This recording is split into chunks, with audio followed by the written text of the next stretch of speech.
Somebody worked really hard to add a front row and nobody used it. All right, good evening. It is 7:16 p.m.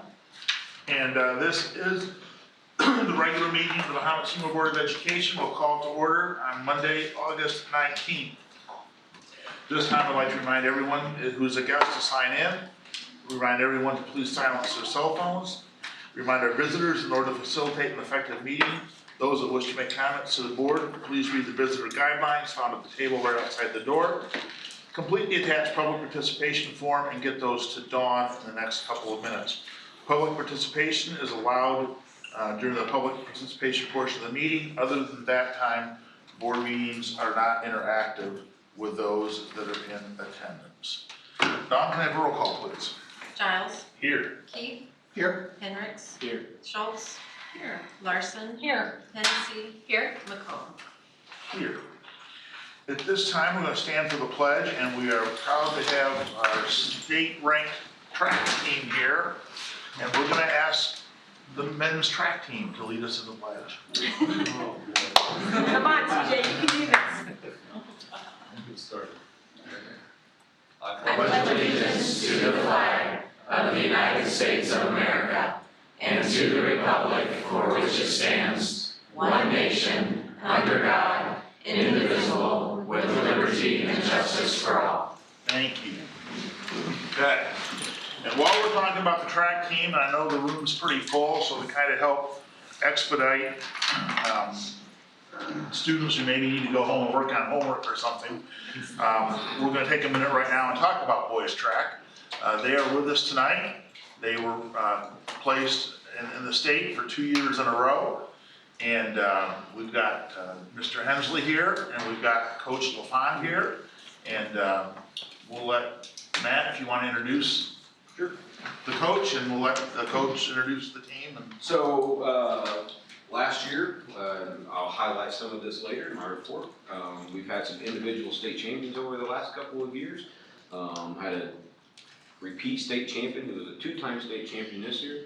CJ was a place winner, 6th place in the high jump. And so last year we got, 2 years ago I guess it was, we were 2nd place. This year we were 3rd place. So that's a 40,000 foot nickel view of that. But Todd LaFond is our head boys track coach. Todd, you want to add to that? Stand up so you can be recognized, please.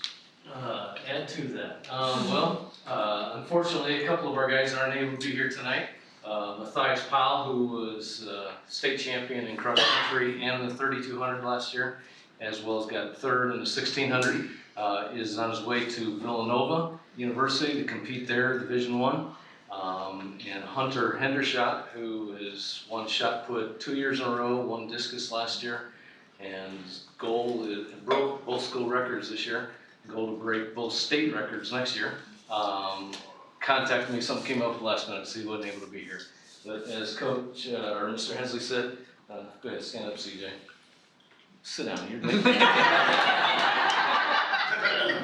It's not hard for these guys to make me feel short, because I'm pretty short. But CJ, as a sophomore, qualified for state in the high jump and in high hurdles, and just missed qualifying in the low hurdles, and ended up, as Mr. Hensley said, tied for 6th in the high jump, and we're hoping we'll score a whole bunch of points in high jump, high hurdles, and low hurdles next year.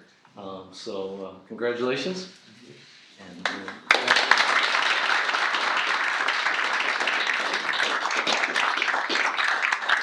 Did you bring the trophy? no. No. Man. Well, congratulations on a great season, and I know you've got high expectations. We've got a good group of returning guys, and we think we've got a chance to do pretty well this next year, even again. I don't know if we'll do as well as we did last year. Who knows? But thank you for being here and taking time out tonight to do that. We appreciate it. Congratulations. You're welcome to spend the rest of the night with us, but you're free to go anyway. Looks like he calls. Yeah. Okay. Board members, you've had a chance to look at the agenda for tonight. Is there a motion to approve the agenda? I know Mr. Keefe has a couple additions you'd like to do.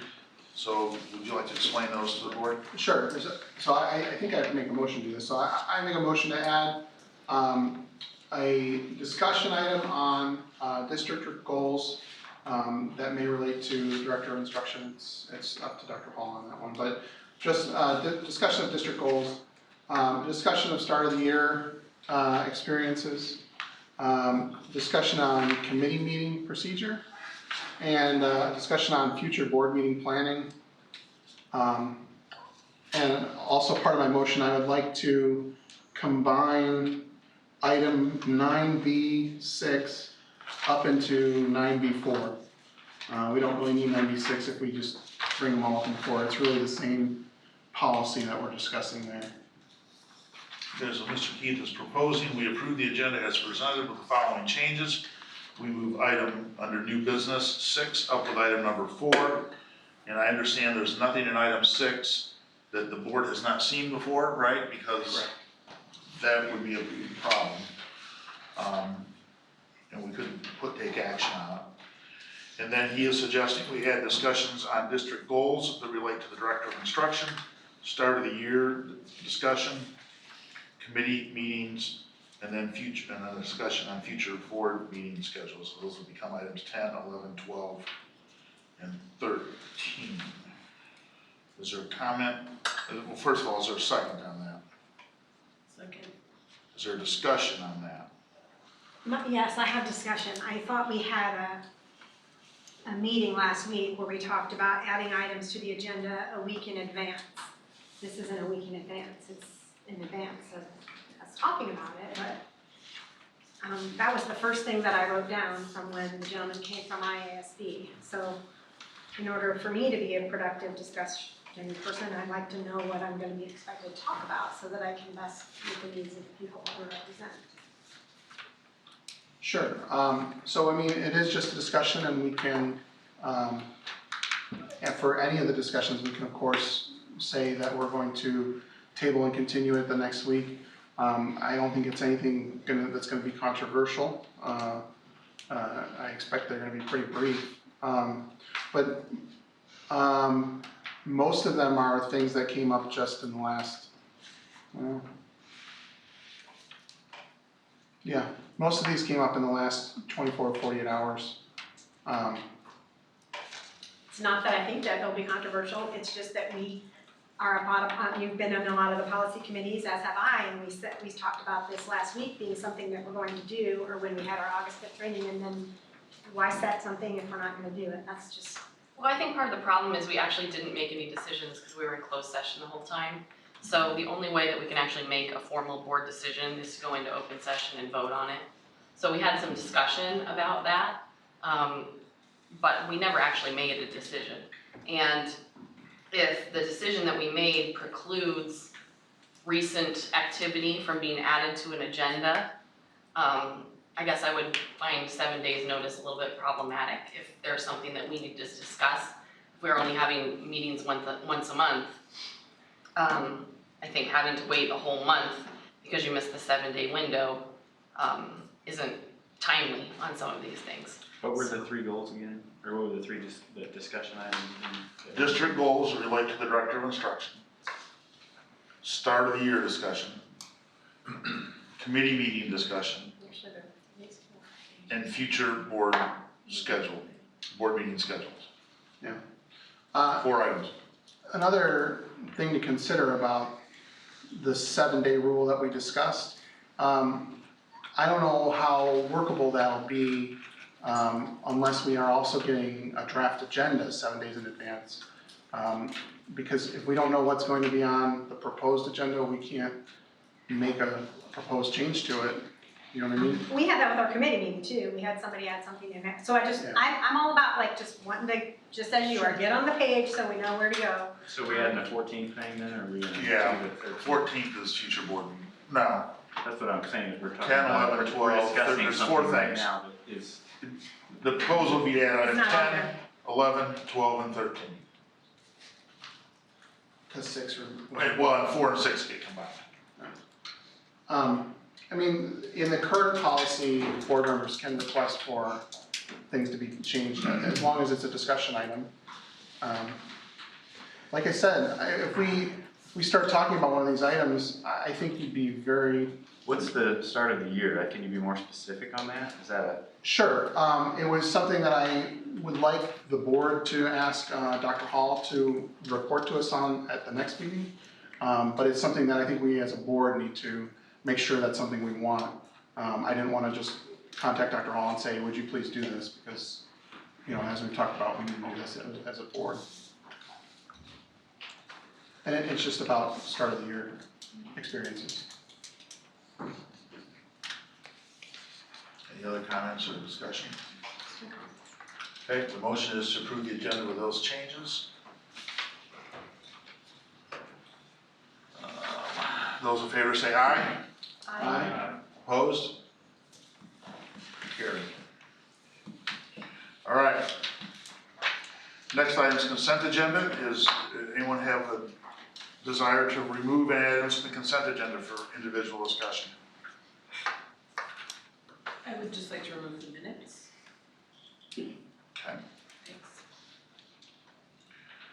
Okay, so is there a motion to approve the consent agenda as presented with the exception of the minutes? That would include the bills, the treasurer's report, personnel changes, and approving Dawn as board secretary. So moved. Is there a second? Second. Discussion? Roll call vote, please. Hennessy, Yes. Schultz, Yes. Keith, Yes? Giles, Yes. Hendricks, Yes. Larson, Yes. McComb. Yeah, so let's take a minute and we'll do, since we approved personnel, we'll do the introductions, then we'll go back and deal with minutes. Great, we have a few people to introduce this evening. First, I have Ashley Sizer. She's our new 7th grade ELA teacher at the junior high. Ashley grew up in Mahomet and graduated from University of Illinois in 2012 with a degree in English education. Her first job was actually teaching summer school for us here in Mahomet. She spent her first full year teaching at Oakwood High School and has been at Leroy for the past 6 years. During that time, she also completed her master's degree at ISU. Aside from reading and writing, Ashley enjoys playing volleyball, shopping, and traveling. She is ecstatic to be coming home and joining our school district. She's looking forward to getting to know the students and staff as we go through this fall. So please join me in welcoming Ashley.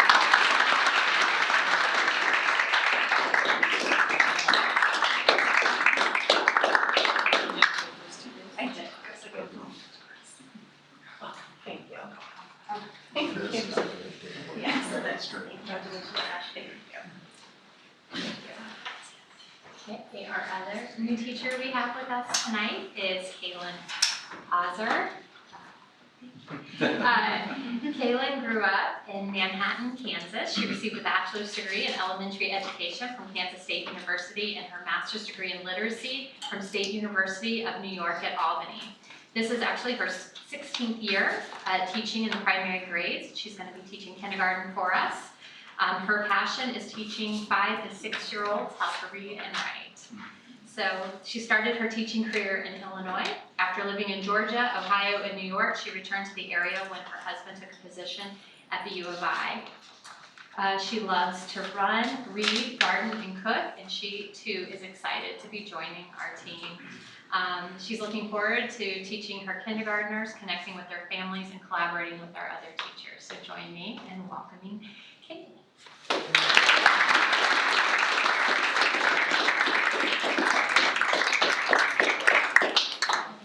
Welcome, thank you.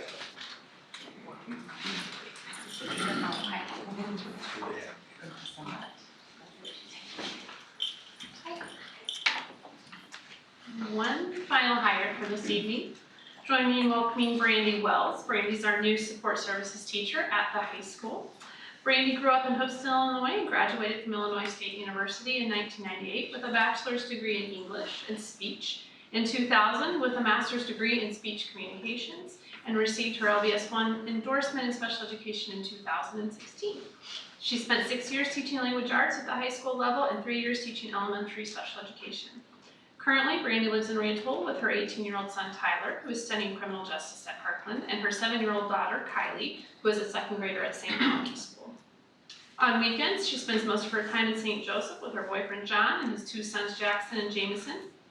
But Brandy enjoys reading, journaling, traveling, swimming, and solving puzzles. She stays active by working at the Forum Fitness Center in Rantoul and chasing down her little girl at parks, going to movies, and attending church. Brandy is thrilled about joining Mahomet Seymour High School and is looking forward to working with her students and fellow staff members this year. So join me in welcoming Brandy.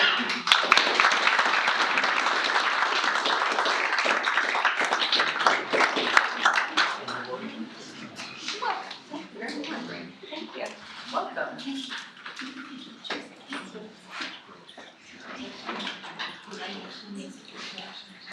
I want to welcome all the new staff, and you are welcome to stay for what I'm sure will be a riveting meeting, but you're also welcome to leave if you'd like. In 12 years, no one's ever stayed. So. All right, also on the consent agendas, we have the minutes, which we moved out to handle separately. So now we will address the minutes. Is there a motion to approve the minutes? Is there a second? Second? Discussion? I'm assuming we have some discussion. Yes. I feel like there's a few things in the closed session minutes that are not accurate, and so I am not sure about the procedure for discussing or So addressing as a that. closed session minutes, we probably can't discuss those at this point.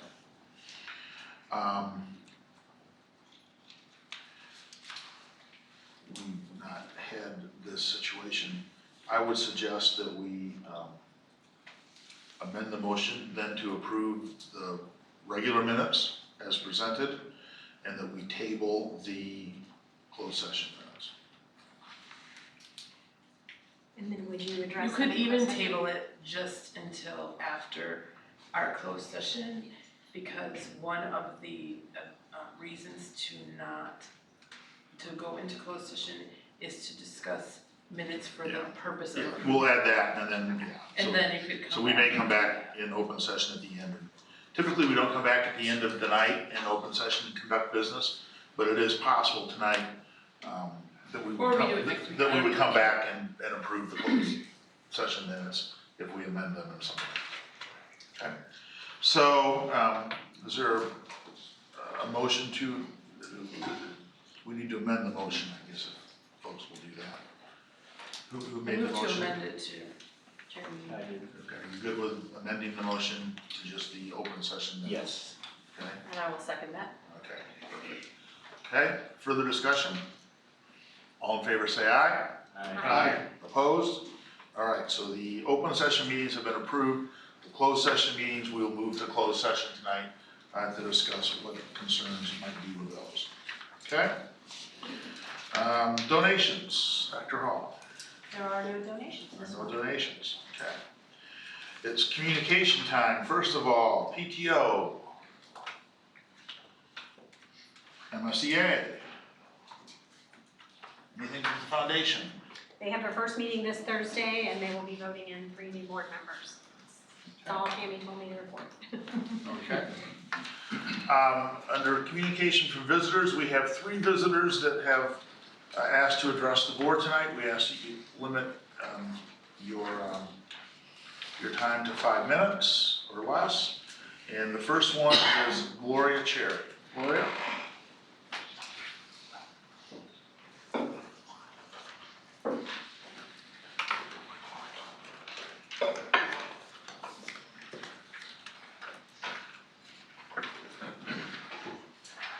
My name is Gloria Chair, and I know many of you here.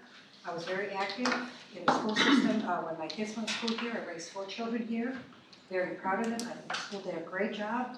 And we did many business sacrifices so that our kids could stay in this community and go to school here. I have been away for a long time because my kids all graduated and then they went on to college and making their own lives. I attended a board meeting the last time, and I was very surprised that there was a policy about not taking any comments from the public. as a major, my major is in child psychology. I can save the district a lot of money by simply saying that you need to change your policy. Because if you want communication, you need to open it up. And I realize that there's time limits, and I think you do need to set those. I also think that there's policy procedures that people need to take. You know, they don't just, if they have a problem with the teacher, they don't just go to the superintendent or just go to the board. The board does not, you know, and I know this from my husband's job, the board doesn't want to be bombarded by all those things. But if there are people in the community that follow the procedures and they're still not satisfied, there needs to be a forum.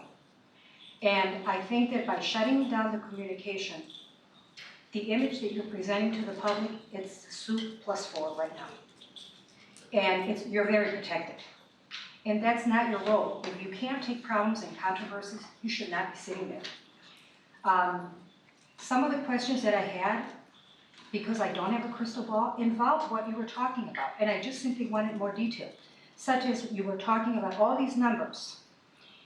And I wrote most of them down, but I had some questions, like such as what was the working fund? And I actually wrote them on a deposit slip and I handed them to you, and I was supposed to get a call to get my answers. I just want to know, what is the working fund? I also asked about the use of volunteers in the community. I know that at one time we used to have the high school art students paint the pictures of the bulldogs and whatever, and the honor was they put their initials to it. It didn't cost any money. I thought that some of the costs that were listed on there were pretty exorbitant, and some of that money could be saved. As a taxpayer, I am very concerned about the taxes in this community. And then the ironic part was that one of your last items is hiring a firm to teach you how to deal with the community. You know what? It takes talking. And some of it is not always pleasant, but that's what it takes. You have to work through those things. So that will save you guys a lot of money.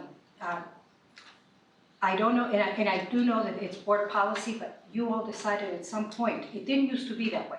You all decided that the public is not allowed to communicate at the time that things are happening. So I still have those questions from the last meeting that I would like an answer to. The other question that I asked is, do we have a firm that we contract to do all these jobs, or do we send out bids to companies? I mean, they're just simple questions, and I know that you guys know all the answers because you deal with it all the time, but the public doesn't know the details. And I think some of us would like to know some of those details, and they're not controversial, they're not a problem, we just want a little bit more information. So I would just like for you to take that into consideration. You get a list of those questions to Dawn? I gave them to her. I have them. Okay, very good. Yeah, I was supposed to get a call Okay, because I don't have internet. very good. Okay, next is Sonny McMurray.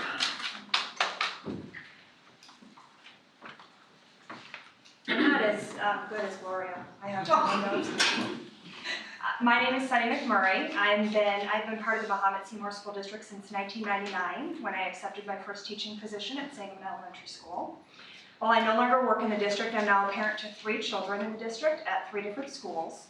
Beyond teaching in the district, I've also volunteered as a room parent, a classroom volunteer, the Reading Incentive Shape Collector Encounter, for those of you who remember that program, Hands Around the World Governor, Book Fair volunteer, Dogapalooza volunteer, ticket collector at the football games, among other activities. I'm offering public comment this evening because of Board Policy 8:90, which is the board policy that relates to booster clubs and parent-teacher organizations. I'm asking for your guidance and assistance with a concern that has recently been made public regarding a major district fundraiser and the Mahomet Seymour Parent-Teacher Organization. In July, I asked what I intended to be clarifying questions regarding the financial records published on the PTO website. Specifically, number 1, how much money do the schools actually receive from the Dog Walk fundraiser? We've always been told that 100% goes back to our schools, but according to the financials, it looks like we brought in a little over $100,000 last year and spent almost $30,000, which would mean that only around $75,000 of what we brought in goes back to the schools. That's not 100%. I thought there would be an easy answer to this question, but I have yet to hear any answer at all. Number 2, why did our PTO spend such a significant amount, $11,000 over budget on prizes? The answer PTO shared is that they wanted better prizes, While I think that is a noble goal, that's not something that should put a fundraiser $11,000 over budget when quite a bit is already set aside for that purpose. Pre-planning and communication are critical to the success of a fundraiser. Number 3, finally, why did the PTO pay over $26,000 to one specific person who was named the dog walk chair?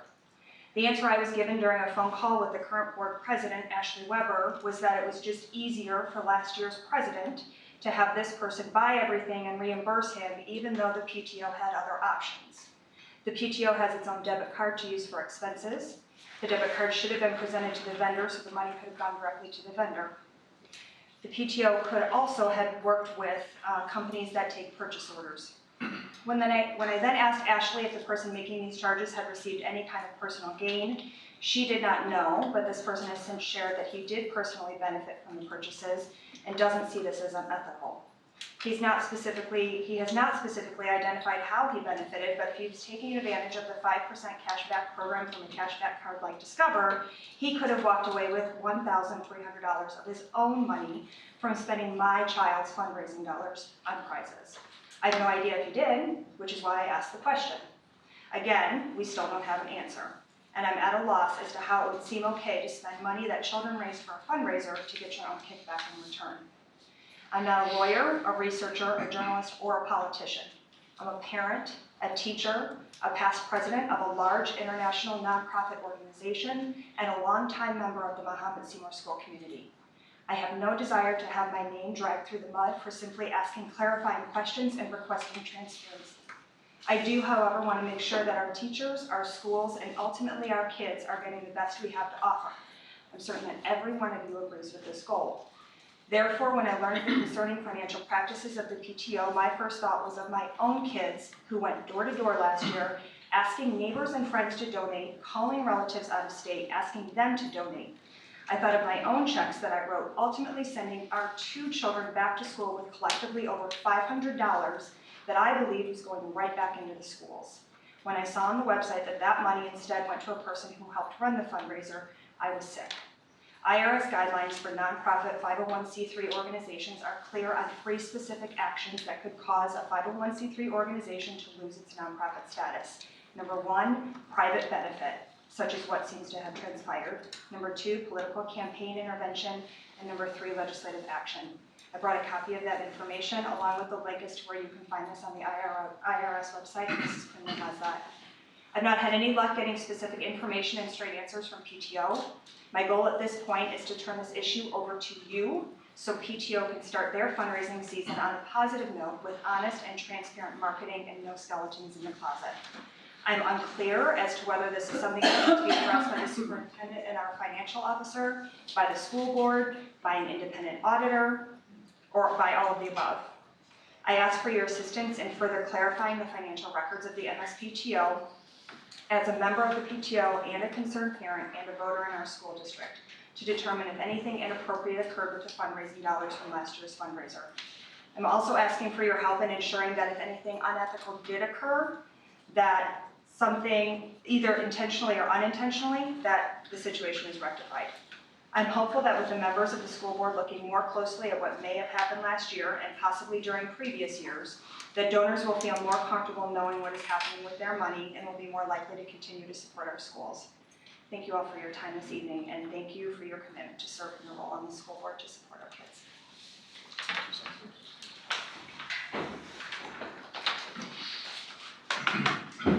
And Lisa Ferris.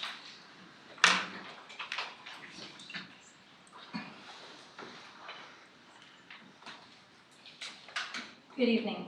Thank you for the opportunity to speak this evening. My name is Lisa Frericks, and I'm here to tell you about a discovery I have made that shows unethical behavior and possible future intentional behavior from Ken Keefe, who is a current school board member. Please make note that my question is directed at Ken because Ken was in charge of the dog walk this past year. I am here to ask for Ken's resignation from the school board due to his unethical behavior during his time of running the PTO's largest fundraiser. Ken used his personal credit cards totaling over an estimated $26,000 plus for, quote, dog walk expenses, unquote, according to the financial ledger created by the treasurer. The treasurer report lacks detail, so I have no idea exactly what was purchased. Sonny McMurray and I have continuously requested receipts for the dog walk expense items from the PTO, but have yet to receive them even though we were told we would. At a previous PTO meeting I attended, Ken did admit he gained personal benefits from using his personal credit card through miles and cashback incentives. I asked him specifically what he received, but he could not answer the question. I also asked if he thought benefiting personally by gaining miles and cashback for purchases of $26,000 plus was ethical, and he replied yes. I also asked if he would do it again, and he said yes. On another serious issue, Ken was instrumental in going over budget for the dog walk by $11,000. As previously discovered in the PTO meeting I attended, the past president said there was no vote or meeting minutes to support the allowance of this extraordinary expenditure for prizes. No inventory of the prizes exists, and we do not know if any items were returned for Ken to gain a credit on his credit card. This is another reason we would like to see the receipts for the dog walk expenses. We aren't talking a few miles and a few dollars cash back. The personal benefit was significant enough to take further action. His actions also put the PTO in jeopardy of possibly losing their not-for-profit status. Per the IRS website, I quote, "A 501c3 organization is prohibited from allowing its income or assets to benefit insiders, typically board members, officers, directors, and important employees of an organization. If an organization benefits insiders, the insiders and the organization could be subject to penalty excise taxes, and the organization could lose its tax-exempt status," unquote. I also gave to Mrs. Quinley a copy of that. According to a memorandum from the school administration and Dr. Hall titled "Financial Accounting Practices of Parent Booster Clubs and Organizations," I quote, "Intentional personal gain, i.e. airline miles, cashback, etc., through reimbursement or of organizational purchases on one's own credit card is unethical and highly discouraged. Even if unintentional, this is not the best financial practice. It presents poorly to the community and potentially has implications related to your organization's status as a not-for-profit," unquote. Number 2, I am asking the school administration, including the superintendent, the chief financial officer, the accountant, and the regional superintendent, and whoever else needs to be involved in this, to investigate this personal benefit thoroughly. Maybe you can access the receipts and find more answers. No receipts are attached to those entries, and Ken did state he would use his personal credit card again to gain miles and cash back. I would not be asking this of you if we were talking $100. We are talking about $26,000. Many have applauded Ken for carrying the PTO and being able to make quick decisions to buy all these prizes on his own credit card. The proper way to purchase these items is through a check written from the PTO to the school district and a PO used directly to the vendor. Because Ken has been on the PTO for 5 years, he should be quite familiar with this process. I am asking the school board to do your due diligence for the school district to temporarily suspend Ken from the board and investigate his receipts and personal benefits, which could still be detrimental to the PTO's not-for-profit status. Ken's hazardous actions within the past 12 months was not made public to the PTO website until after Ken was elected to the board. The public vote may have been different knowing Ken acted irresponsibly on behalf of the not-for-profit for PTO, said he didn't think he did anything wrong, and would act again in the same manner. Ken currently sits on the financial committee of your school board. He sits right next to you, making decisions for you as one school board. On Ken's previous dealing with the budget, he overspent by $11,000. I, for one, do not feel comfortable letting Ken make decisions for my school board based on his previous actions.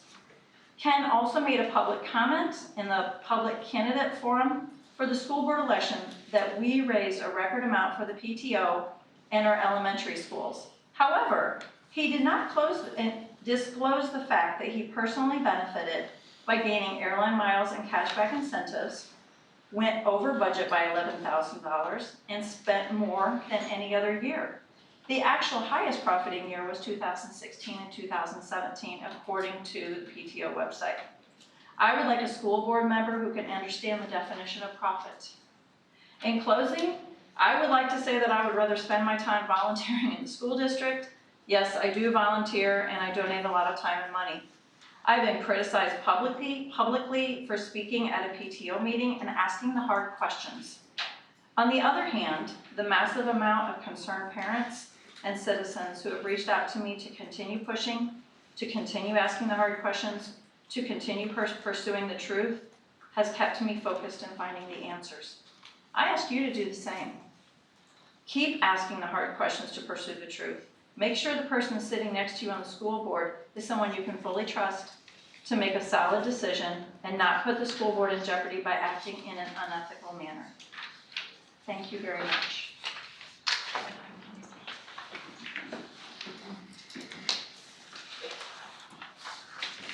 Thank everybody for your comments tonight.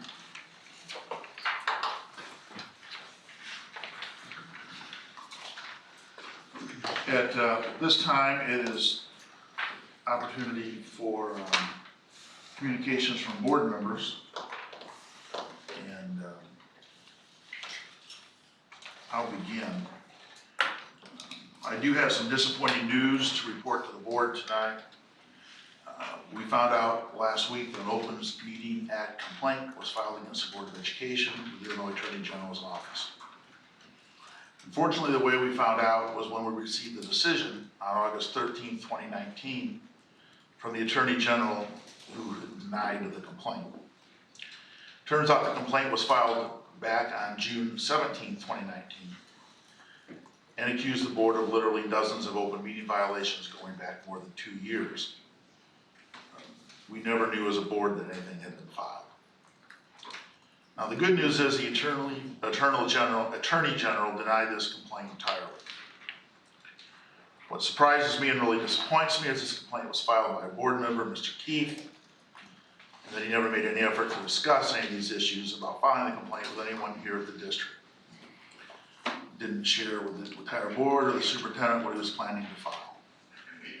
The complaint is 15 pages long, and its very first sentence of the complaint, he identifies himself as a member of this board. The complaint lists out dozens of allegations broken into multiple sections with timestamps from board meeting tapes all the way through. In other words, Mr. Keefe put a lot of time into this complaint, which he filed after he joined the board. And then he even invoked his status as a board member when he filed the complaint. Now, he's entitled to do all those things. And honestly, if Mr. Keefe or anyone else has concerns, I hope those get raised. But what disappoints me is it all happened in complete secrecy. There was no transparency from Mr. Keefe, no openness, no attempt by Mr. Keefe to let us know he filed the complaint. And that is really disappointing, particularly to me, as we attempt to establish positive relationships and work together. That's what our meeting on August 5th was all about. Another disappointing fact is that the May 20th, 2019 Board of Education meeting, some of the concerns about the Open Meeting Acts were expressed by Mr. Keefe and several other board members. After that time and moving ahead, these issues were and have been addressed, and the board is committed to making improvements that are needed. One example that was brought to the attention of the Board of Education that night by Mr. Keefe was minutes of our closed session, that they were too general and too vague. We immediately addressed this and moving forward, We also went back and revised minutes of several previous meetings. In terms of audio recordings failing, we were not aware that this had happened, therefore could not address it immediately. So at this point, here's what I would like to suggest. First, we'll go ahead and post Mr. Keefe's complaint, the Attorney General's denial on our website. It's unfortunate that all this happened in secrecy. Now that we know about it, it's important for us to be open and completely transparent about it. Second, I want to encourage everyone on the board to keep Open Meetings Act training up to date. You're required to only take it once when you come into the board, but it's a good idea for some refresher training, especially if you've been on the board for a while. Third, I want to encourage everyone on the board to raise concerns that they have, whether open meeting acts, concerns, personnel matters, or anything else, right away with myself or the superintendent. The system we have works best when we're all open with one another, and that is currently not what is happening on this board. Finally, I want to recommend that as a board, we consider bringing an IASB rep back to do further board training. We did that on August 5th. We talked about it then, and it's clear we have more work to do. In closing, I think this is a good opportunity for the Board of Education to focus on working together on openness and on the openness and the transparency that was talked so much about during the election. We're committed to being transparent and accountable to our stakeholders, but I also think it's important for us to be open and transparent with each other. I'm disappointed that nobody told us about this complaint. I'm certainly happy it was denied, but I'm mostly concerned about the board working together and moving forward so the district can continue its excellence. So we can effectively serve our families and students, and so we can and also continue to grow and improve. All this takes leadership from the top of the organization, that's us, and we need to decide and commit to working together. That's all I've got for my comments tonight. When and how does Ken get to defend himself?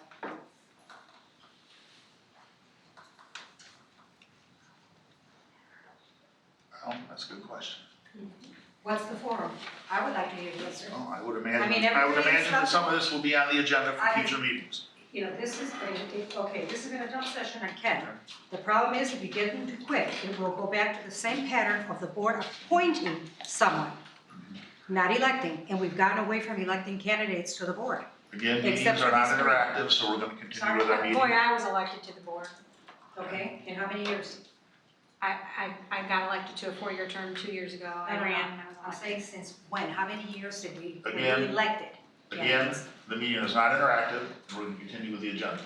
Comments from the board? Yes, Gloria? I would like to just make a comment, one that's related to everybody, just so you know as a whole. I surveyed 6 different school boards, Paxton, Urbana, Monticello, Champaign, Urbana, Rantoul.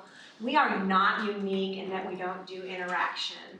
There's a comment period, so it is, you're misinformed if you think that we're unique, that we don't do the interaction, because there's 6 other school boards that do the same thing. On a high note, I would like to just compliment 2 things that I've experienced at the high school so far this year. I had an opportunity to go to the freshman new student orientation. I liked that. I liked seeing the kids. I loved watching the 8th grade boys, now 9th graders, run down in the front row, and their enthusiasm for high school was awesome. And then I'd like to compliment Mr. Hensley and Board Member Henricks for helping assemble the Health and Wellness Expo. I attended that.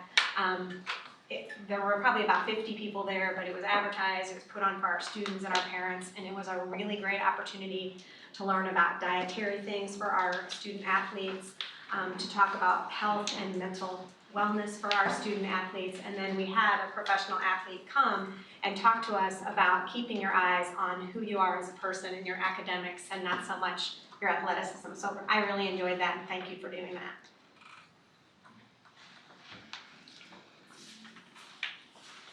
Dr. Schultz. Can you come back to me? Thanks. Dr. Henricks.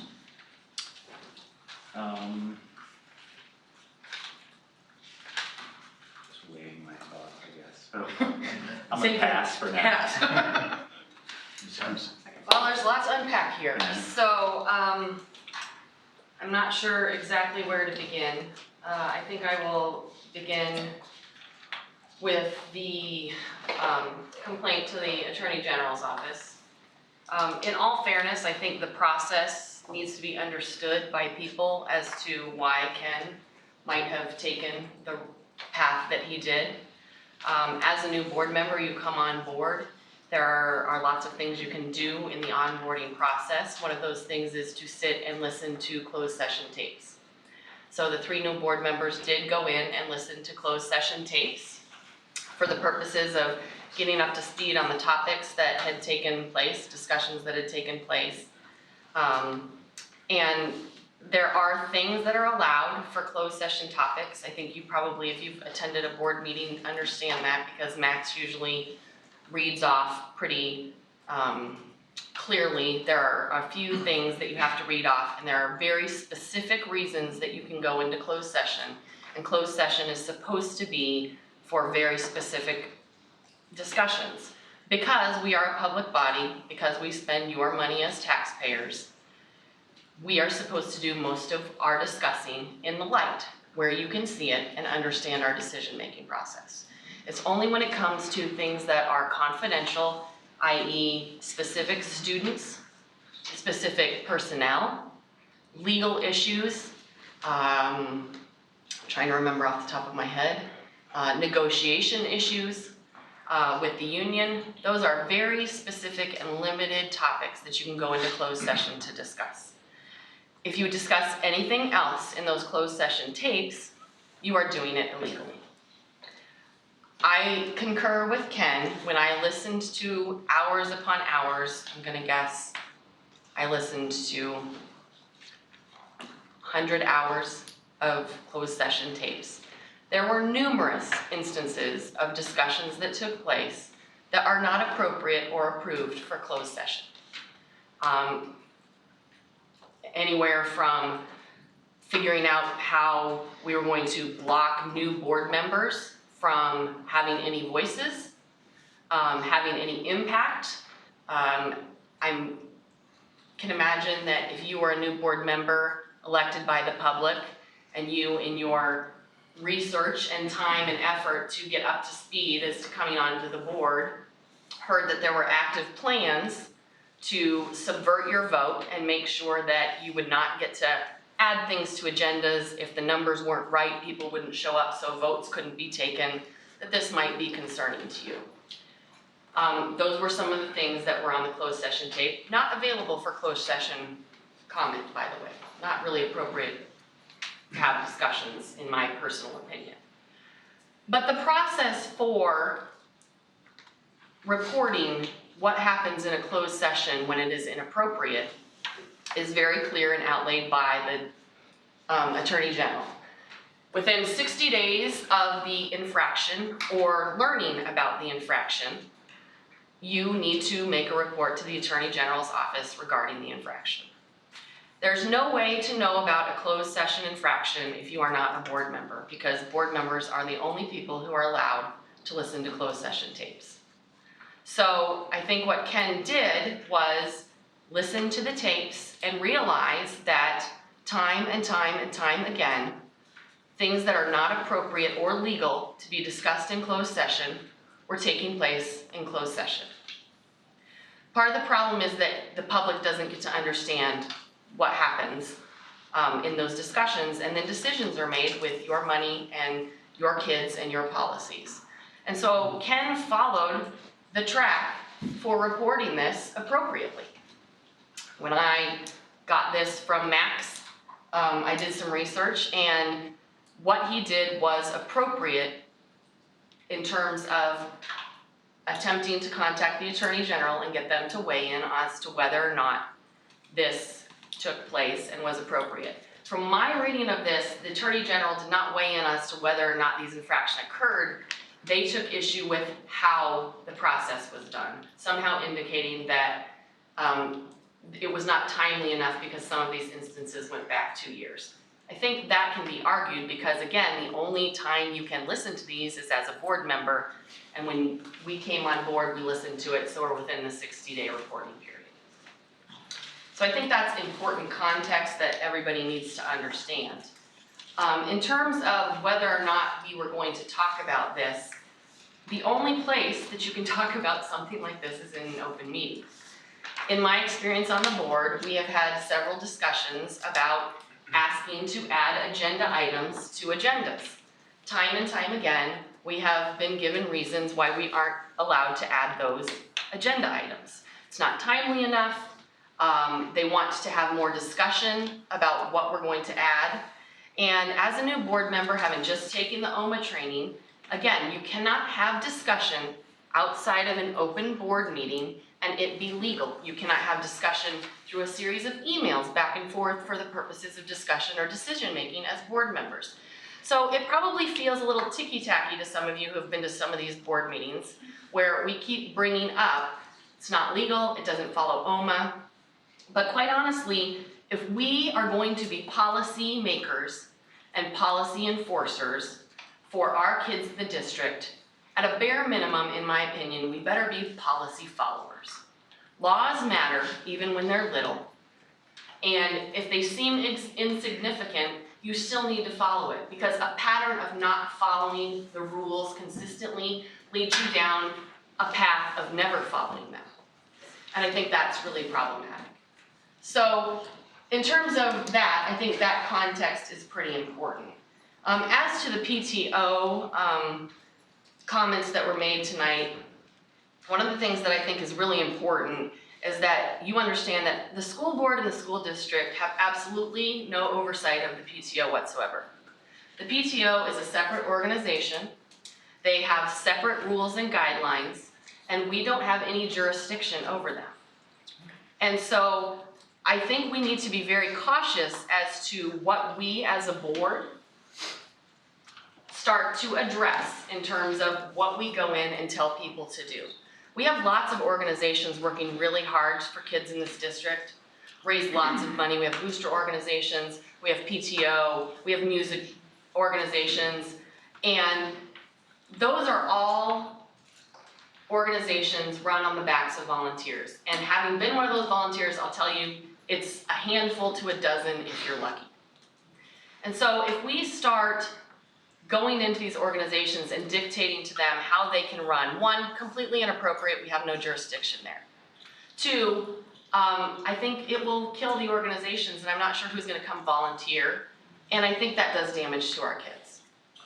And three, we're supposed to be in a community where we believe the best in people, and as a former member of the PTO and runner of the dog walk, I will tell you that what Ken did was very commonplace and has been done for years, was done for years before I joined the PTO, and was done while I was on the PTO, and nobody ever said boo about it. In terms of going over budget, budgets are fluid.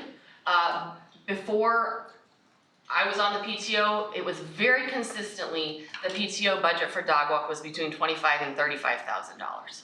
Because that's what it costs. You can't run an event on no money. It doesn't make any sense. And so I don't want to comment too much more because again, I think the big thing to take away is that we actually don't have any jurisdiction over these organizations. But I would caution people that these are organizations that do really good and really important work for kids in our community. And our kids and our teachers benefit in so many ways from the money that these organizations raise for them, that if we start to believe the worst of volunteers who put in 120 to 180 hours of work in a 2-month period to put on a fundraiser like that, we won't have that fundraiser, and our kids and our teachers are gonna miss out on the benefits of that.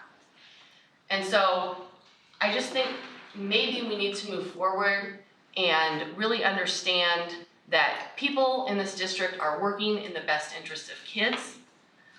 We should find a little bit of grace when possible and assume the best in people, because we are setting an example for our children. And I think they will model what it is that we do. And I think that's really important. And Ken, I'm sorry that you had to sit here tonight. I'm sure it's hard to sit here, but I appreciate the fact that you are here, and I have worked with you, and I know that your intentions are, and always have been, to work for the district as a public servant and work for the best interest of teachers and kids. Mr. Giles. Well, I couldn't agree more with the comment about being policy followers. I certainly agree with that, and that's why it's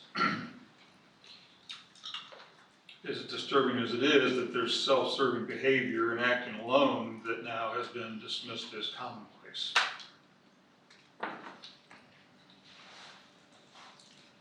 Mr. Keefe. Well, this is your first meeting picked one heck of a meeting to start with. I'll start with positive. I really want to express my appreciation for all the hard work that I got to see firsthand from our staff as our year started.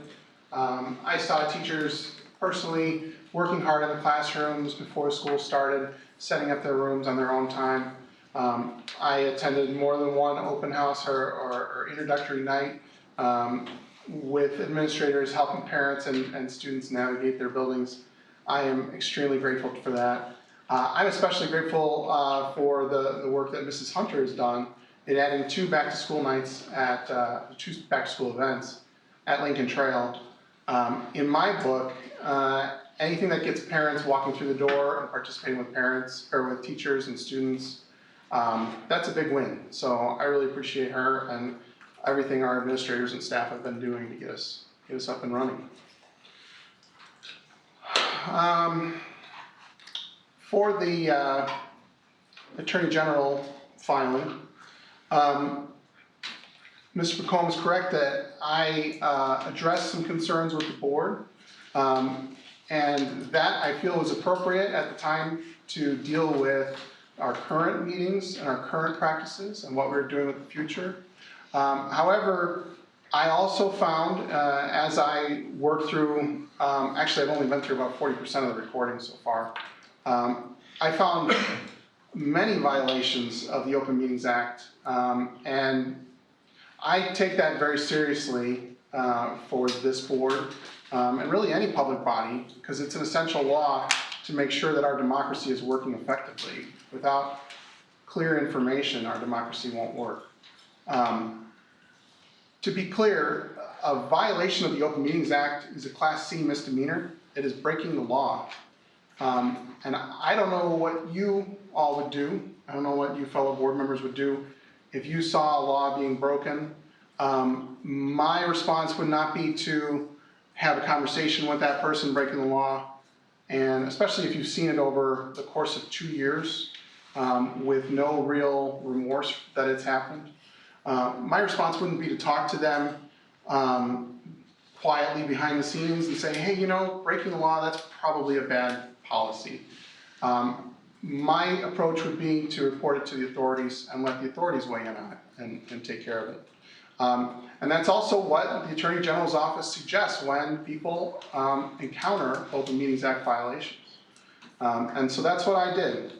I sent a request for review that stated 78 violations that have occurred from April 12, 2017 to April 15, 2019. And the Public Access Counselor's Office has responded that while these allegations may be violations of the Open Meetings Act, if they're found to be factual, and that remains to be seen whether or not they're factual. And they made suggestions of what the district should do to take, what actions the district should take if those allegations are factual.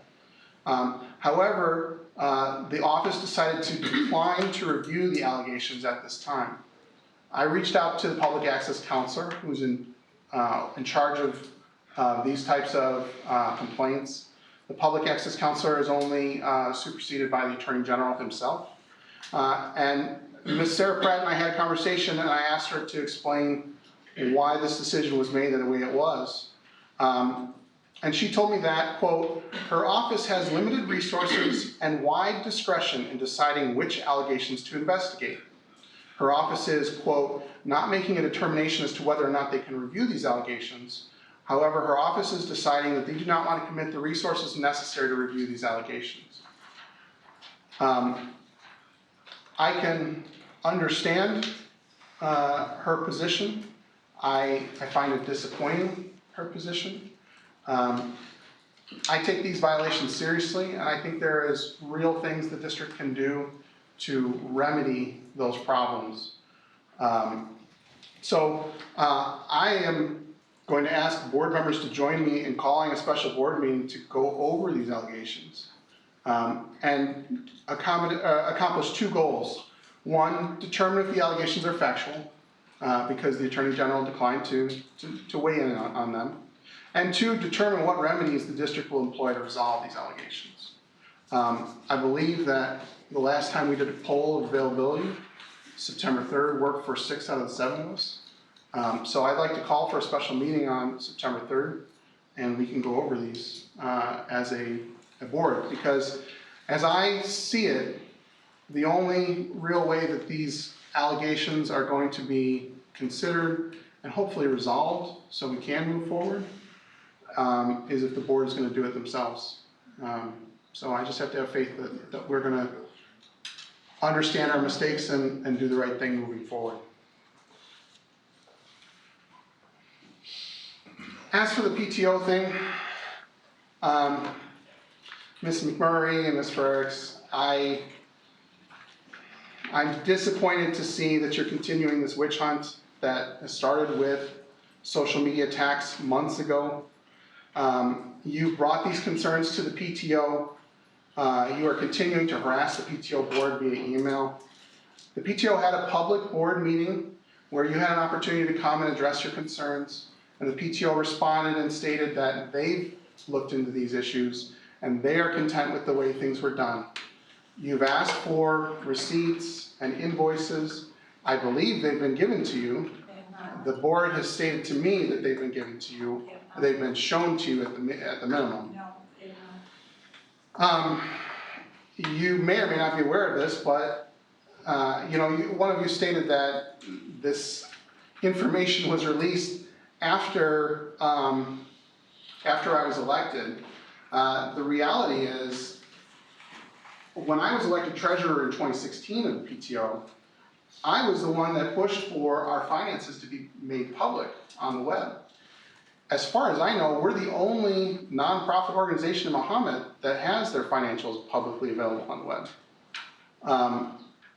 If I was in the mindset of trying to swindle the PTO, that would be a very foolish mistake to make, to publish these all online and available. And they went up as soon as the dog walk concluded. So it's incorrect to say that. And furthermore, it's certainly incorrect because in December, Dr. Hall and Mr. Nuxel met with the PTO to discuss these issues. So they clearly... That's not accurate. When was that meeting? We met with you specifically on this issue in May. May 3rd. We met in December on an allocation issue, but this discussion was in May. May 3rd and May 3rd and May 30th, to be exact. Okay, I could be misremembering that then.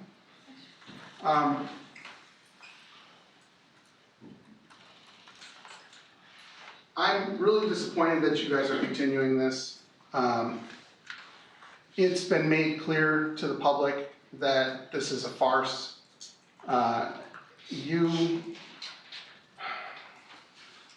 strongly encourage you to reevaluate the person that has set you onto this trail. Think about what it is they are encouraging you to do and what their goals may be. It's disappointing that you're being used to harm the PTO, to try and harm me, and that individual is remaining untouched and out of the fray. The individuals are me. No one has prompted any conversation to either of us. Finally, if you're really concerned about credit card reimbursements and you're interested in something that the board actually has oversight of, you may want to have a look at 105 ILCS 5/10-10. Have a look at the bills paid in December of 2018, and have a look at the district's annual statement of affairs that was published on June 30th of 2018. I don't believe there's anything unethical in there, just like I don't believe anything that was done with the PTO was unethical.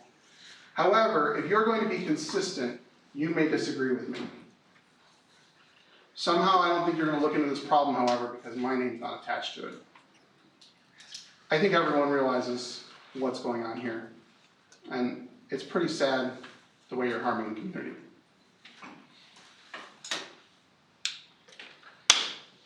That's my comments. Thank you. So go back to Dr. Schultz. So I thought more time would help me, but it turns out I just listened to what everyone said and didn't think. And so I'm gonna start with what I would like to say first, which is I have had the opportunity to see how several of our buildings have operated over the past few weeks. And in particular, because I have 2 kids who are starting 2 new schools, both at the same time, I have seen such great things happen in our schools. And even in the schools that I don't personally have a kid in, I've seen wonderful things happen there. And it is hard for me to even express my gratitude for how all the kids in our district have been treated by our administrators and the lengths that have been gone to help our kids transition well, rejoin school well. I'm just really, really grateful for what's happened. Tools and grip and back to school nights and back to school fun nights and, you know, the teachers out, the principals out giving 5s as little kids come into school, right? All of these things just make me so happy. Today I also feel really sad because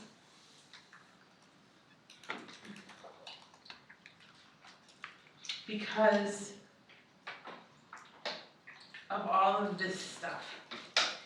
And I have known Ken for several months now. And I know that he wants to do what's best for kids and does what's best for kids. And he's always doing what's right and he's always above board. And it really makes me sad and makes me feel like I can't sit by and watch people malign his intentions and his actions. Because it's not just his intentions that are good, it's his actions that are good.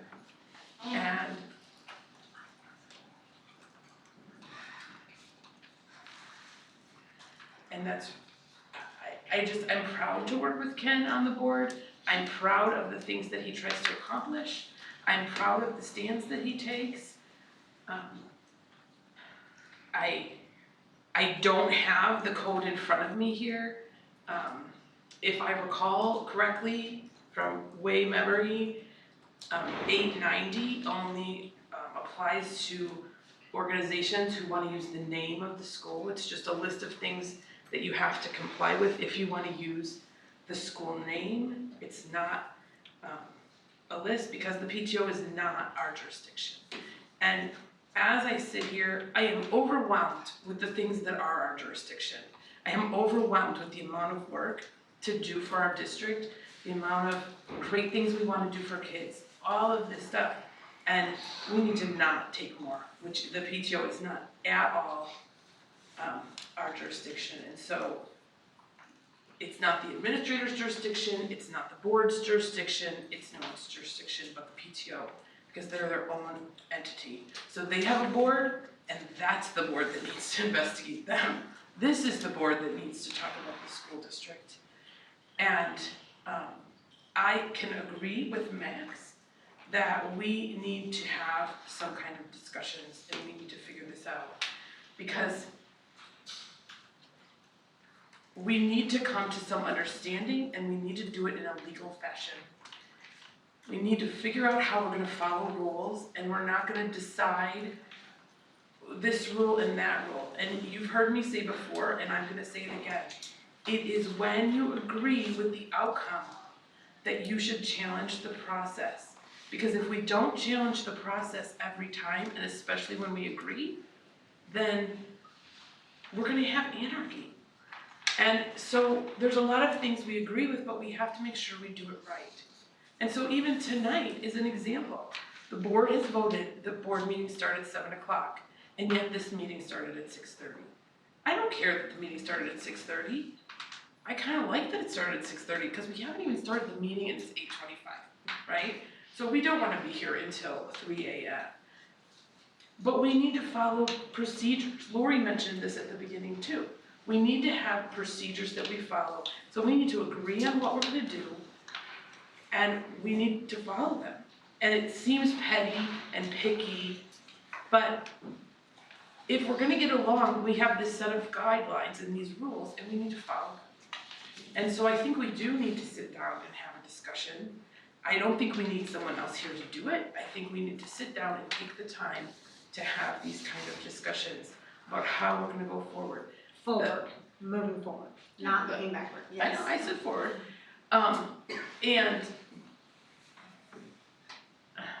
sorry, now I forgot what I was saying. You said we need to have these discussions Moving forward,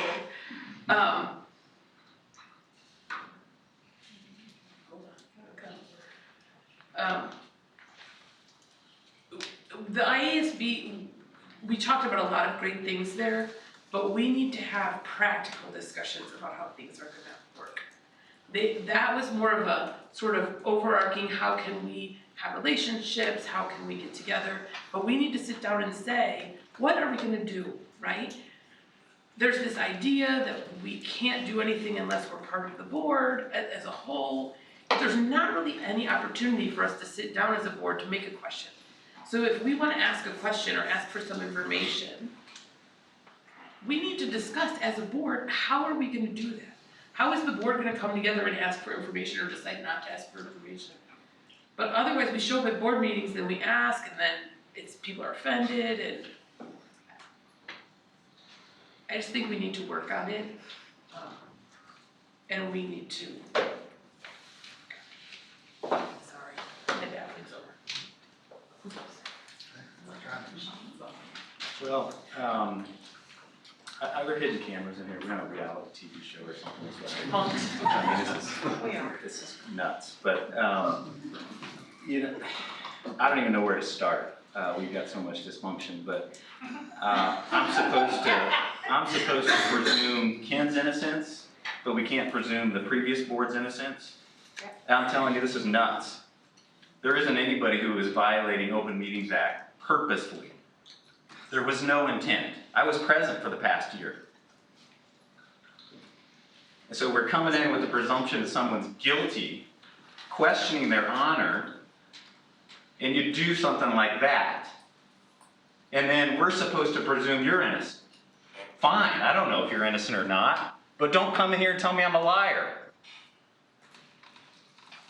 I mean, this is ridiculous. I can't understand. I've never been on a board like this before. I mean, I don't know how anybody can keep their composure up here. It just drives me bananas. I'm ready for, let's just get on with business. That's it. I'm done. And Dr. Schultz is right, it is policy 890 that talks about groups and organizations. All right, we're to financial update. Trent Nyson. Swap the computers here real quick.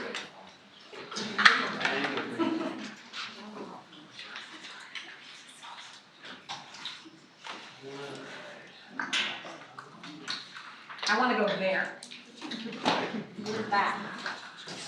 I did it by myself. Okay, Trent. All right, so we had the Finance Committee meeting last Thursday, as Ken mentioned. Ken Keith, Earl Giles, Lindsay, and myself.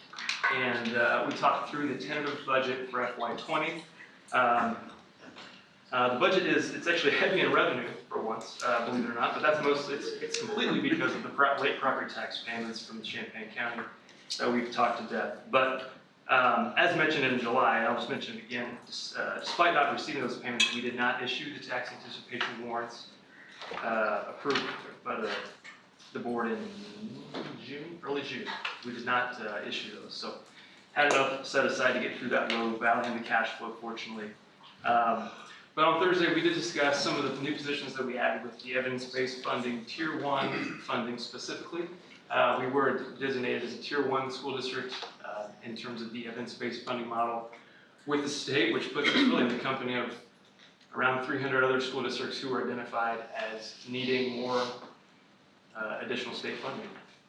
So those positions were, as they're on the screen there, starting with the position that we added back this year that was removed back in, I believe, 2012, 2011, junior high school library aide. Based on increased enrollment, we added kindergarten teacher and first grade teacher.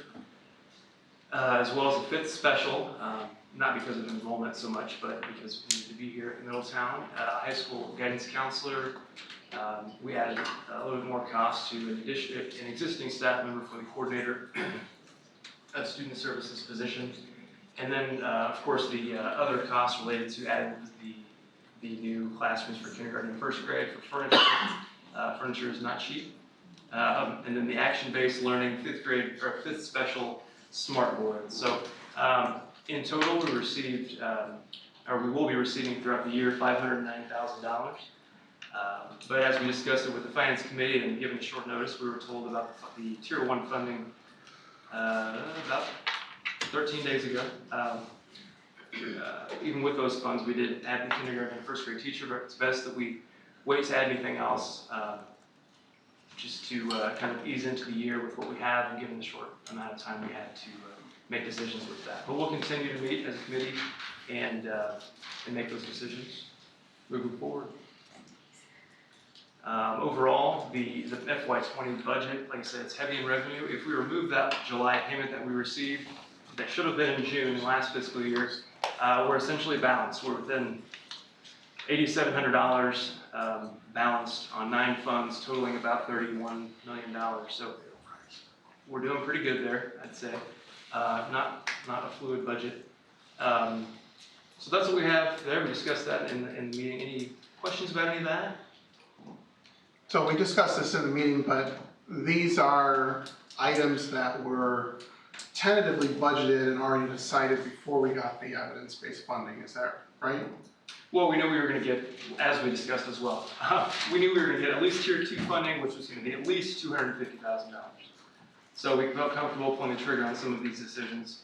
Others came afterwards, as we discussed. And which funds would these have come out of? Those are all education funds. So we can expect we're gonna have a little bit of a surplus in that fund because now we're using these, the EDF funds to pay for that. Well, costs go up in general. So, I mean, we still have increase from the existing MSEA contract for teachers in the salary schedules. No, I get that. EDF money goes in the ed fund, correct? Yeah. Yeah. Yes. Right, I'm just saying that the ed fund got $509,000 additional $509,000 thank you, that we weren't expecting, and this was already budgeted before we got that We money. were expecting at least half that, like I just said. Right. Yeah. Okay, so about half. So we were thrilled to be, designated as great tier news. 1. And the teacher positions for kindergarten and first were driven by triggers. So even under the way we have operated in the past, even if that caused us to go negative, we would have added the positions to get class counts where they needed to be. Right. Yeah, the class Even counts- when we were in the red by hundreds of thousands of dollars, if the trigger said add the position, we added the position. We did that for a number of years. The finance We committee did. meetings weren't always fun discussions like they were on Thursday. Believe us. Can I make sure I understand this tier funding? Please. So this year we got this funding of $500,000-ish. So next year that will be included in our base funding, right? Correct, So we yeah. cannot go back. This year's. And then we will additionally get tier 1 or tier 2 next year. Yep. That's So how it's it works. safe to use this money because it's now part of our base. Right. That is our understanding from the state of Illinois. That's what's happened so far. It's, what's I mean, that's my happening. understanding from what I read, And but that's I the just track want to make record sure, of but this I read it right. We talked at length though, it would be great to hear about what amount of money we're going to receive back in March, for example.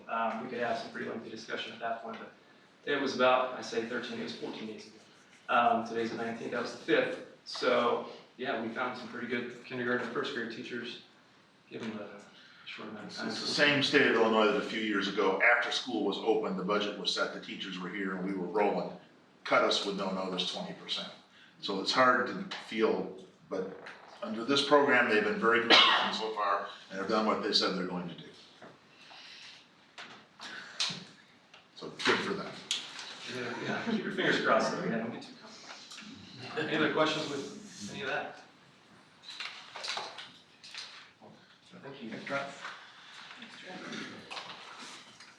Superintendent report, Dr. Hall. Thank you. Just want to echo some things that have been said very quickly, but big thanks to Matt Hensley and Dr. Henricks for their organization of the first annual Health and Wellness Night.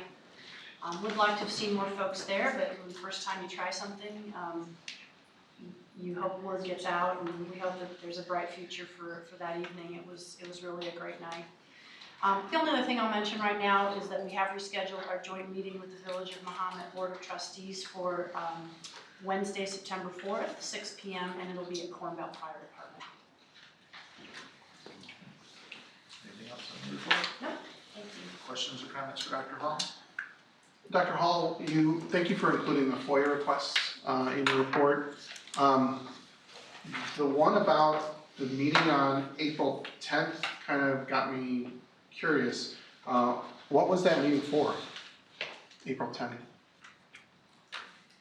We had a meeting with the village, and we actually discussed some topics that are going to be discussed at our September 4th meeting, but just preliminary discussion. So it wasn't a public meeting, it was just preliminary plans. Who was present for that? Mr. McComb, Mayor Widener, Patrick Brown, Trent Nuxall, Robert Kuzminoff, myself, and Jenny Park. And the topics had to do, sorry, can you just say what the topics were? I would say they generally have to do with the plans for the future of the land around here. We have regular meetings with the village to keep lines of communication open. Honestly, off the top of my head, I can't remember every single thing that we talked about, just to be very, almost 6 months ago. Sure. Would you have a problem just updating the board? You could just send an email when those meetings happen, just to tell us about what happened. Sure. Thank you. That'd be great. Okay, now we're in the new business. Item 1, extracurricular activities review, Matt Hensley and Doug Fisher. Welcome, gentlemen. Doug, you want to go first since I've got two? Sure.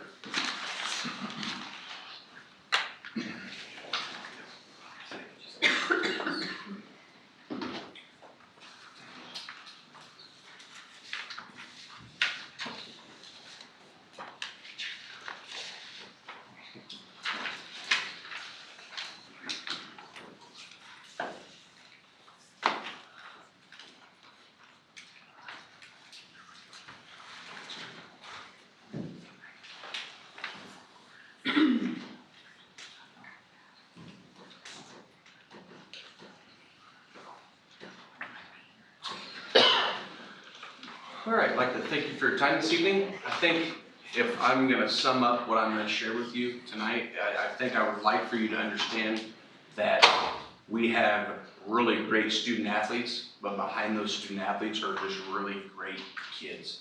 And Mr. Hensley and I's job wouldn't be possible without the participation of those student athletes. Also, my transitions on my slides have been inspired by Trent Nuxall. He did a really great job a few months ago. So I've modeled my PowerPoint game after his. Something's not right when a colorblind guy does all the color, right? Just a few themes from our participation numbers from 2 years ago to this past year. We have several sports where our numbers are kind of relatively consistent, and the ones I've listed up there, softball, baseball, both girls and boys basketball and volleyball. Just to be blunt, we had an explosion in our cross-country numbers last year, and we also had an explosion this year. We're up over 120. I'm trying to fathom what making a practice plan would be for 120 student athletes. Luckily, we've got a really great coaching staff and some volunteers that are helping shepherd those kids into becoming both good students and good student athletes. Last year we had a small, and when I say small, we had 180, and then last year we had 189 student athletes on our track team. So much the same as with cross country, just an enormous amount of kids that we're trying to make sure that we're making growth from where they're starting to be before the season to the first few meets all the way to the end of the season. We have seen a little bit of a decline in our wrestling numbers within the last 5 years. Coach Heinold and I have discussed some ways that we can go about that to get those back going the way we need to.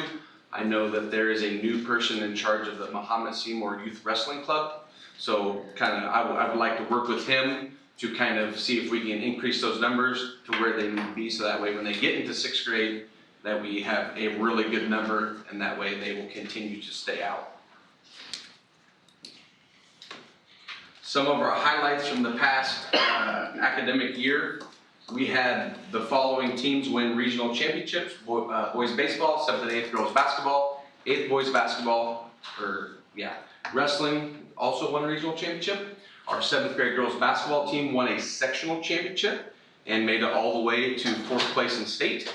A couple fun trips up to Bolingbrook to cheer them on. We even had a fan bus. Second time, it was really cool to see a really energetic bunch of kids go such a long distance to support their classmates. Along that same vein, Mr. Mills and I had numerous whole student body pep assemblies to celebrate our kids. And it's just really cool to see the support that peers give student athletes when they're going to try to achieve something really, really phenomenal. Wrestling had a great year, won regionals, 3rd in sectionals, and at state they were 6th place out of 71 teams. We've had a state champion. If you've been through town on either end, you'll have seen his sign. Peyton Cox was a 95-pound state champion. Brendan Hauser was runner-up. Kind of a cool little factoid. Those 2 matches took place at the same time on kind of opposite mats. So if you stood right and line of view, you could watch 2 matches at once. It was really kind of an odd experience to try to watch 2 of our kids try to win a state championship at one time. I would think Coach Heindel would say the same thing. Colton Crowley finished 3rd, Caden Hatton 5th, and Cam Heindel finished 6th. So like I said, 6th place out of 71 teams is really great.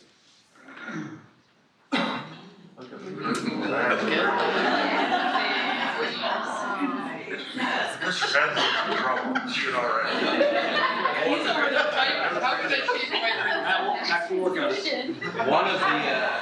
One of the really neat things that we do is for most of our sports, we have our own tournament.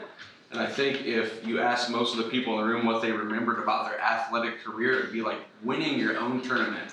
And we did that several times. In fact, probably one of my favorite moments is we swept 3 out of the 4 places at the track Bulldog Invite. And we had 8 teams, really good competition, and that was kind of one of my favorite moments with a brand new track staff. It was kind of cool to see them all giddy and excited about doing so well.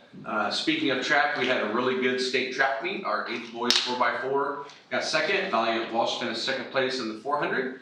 And Grace Rotoball was 4th in the high jump, and Savannah was 5th in the shot put. Not to be outdone, earlier in the year, both our boys and girls cross-country teams advanced to state, and we had 2 gentlemen finish in the top 20, which is really great. Gabe Williams placed 15th, and Gabe DeFanis finished 17th.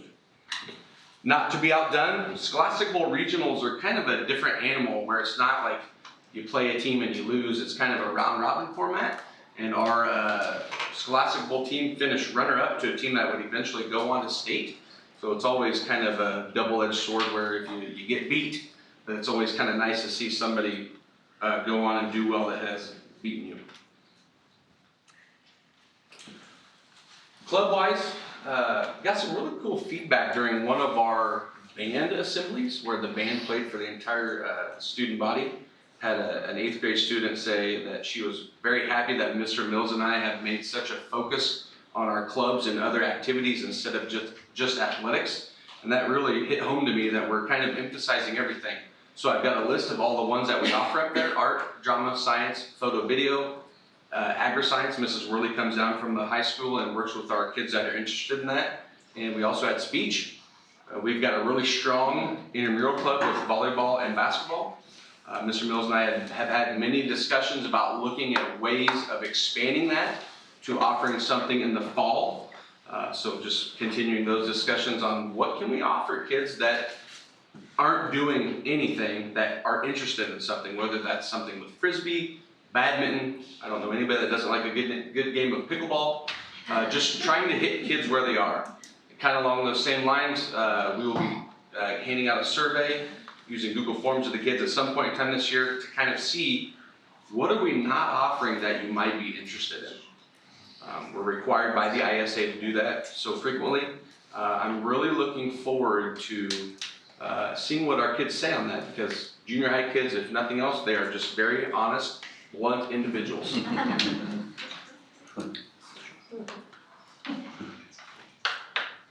Been working on a uniform rotation in Muhammad Seymour Junior High.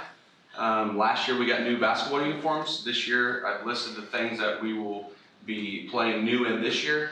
I think it's really important to have a plan for what that's going to look like and a cycle of every so often we're getting new uniforms.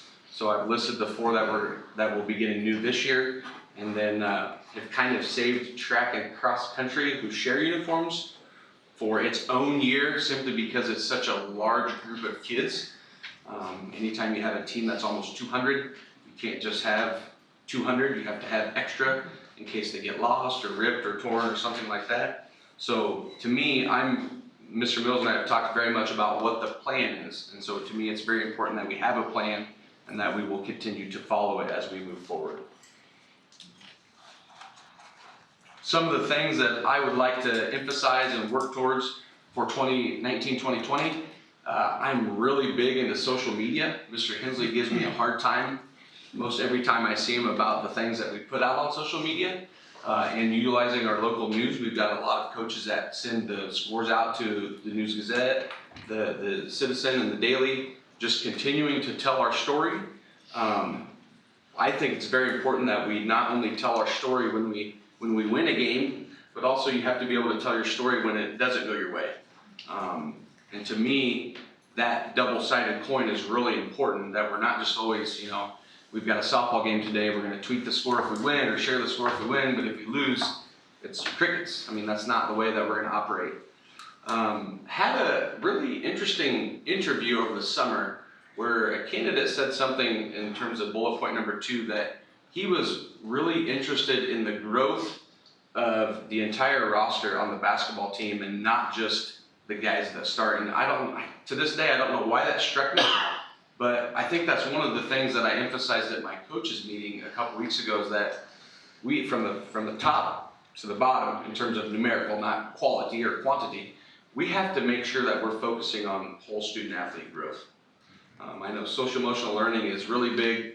We focus on it a lot at the junior high. I think that's one of the things I would like to see our coaches at the junior high continue to do, is push, if understanding your role. I mean, you might be the 14th guy on the basketball team, but you've got a role to go hard every day in practice and make everybody better. The third item up there, we did have some issues with conduct at our sporting events last year. Something Mr. Mills and I take very seriously. Anytime something like that happens, we meet with anybody that's happened to, and there's a little bit of a protocol where we have a meeting, and then they've got to watch something and then kind of retouch base with me to make sure that we're meeting expectations. And that's for everybody across the board, players, coaches, and fans. We hosted a lot of different IESA events last year, and one of the things in the script that the IESA sends me is, in order to receive the Division Sportsmanship Award, you can't have any kind of the people that are listed up there ejected from contest. And some of those happened kind of earlier in the year. I had to read that after, and it didn't make me feel very good, to be honest with you, that had happened. So that's really a point of emphasis this year as we move forward, and making sure that we understand what appropriate expectations are at both home and away contests. One of the things that I have been working on with Mr. Hensley is just creating this sense of unity within our programs. It's not a junior high basketball program and a high school program, it's a Muhammad Seymour program. So that is one of the things that I'd like to continue to do this year, is to work closely with Mr. Hensley, Mr. Bailey, and Mr. Benedict to just make sure that we're all pushing the same way. That's really important, that we're not 2 separate programs, we're just one complete program, and we're all pushing for that same goal. Other than that, we did upgrade our basketball and volleyball scoreboards. I would say in October. They look great. If you haven't seen them, please come on by.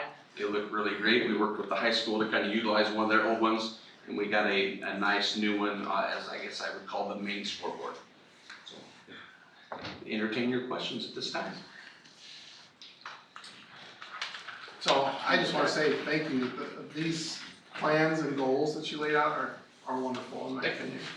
Can you make an estimate of what percentage of the student body is participating in some extracurricular activity? Yes, that is one of the things that as I move into year 2 is definitely on my radar of like how many different activities does Kin Keep participate in versus Dr. Frericks. That's something that when I do my survey, I'm going to ask the kids, how many did you participate in? Great. And so that way I know that 50% of our kids are participating in more than one activity. I won't say sport because the club part is very important too. 75%, I think that's an important number for us to know as we move forward, that we can plan, you know, what else can we offer to pique kids' interest. That's wonderful. Thank you.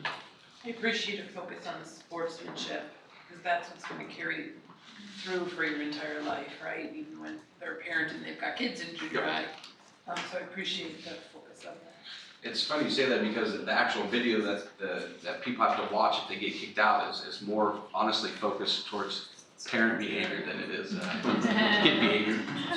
As ironic as that is. That's surprising, unfortunately. The wellness section talked about that too. Mr. Mauer did. I just applaud your two sides of the coin also, because I think it's really easy to win. It's a really easy thing to do, to be a really good winner. It's really can be a difficult thing to not get that victory and still do that really well. So I appreciate the fact that we're emphasizing, you know, sometimes it's more important how you act when you didn't get the victory than when you did. So that's great. Thanks, Doug. I think the intramural part is what really hits home for me, is that you've got kids in junior high who are at multiple developmental levels physically, and many of those kids who maybe aren't quite as physically mature don't get to participate because they can't make the team. But if you've got intramural opportunities, they get to continue to develop and be a part of the team as well, and gives them a possibility of making the team in the future. And we've got, you know, a fairly large school district that there's only so many spots on a basketball team or a volleyball team. So I think that's a really important part to develop, especially in this age group. Thank you. I think I heard you say you want to get kids where they are. I did not hear you say dodgeball. I guess we'll leave that for Hollywood.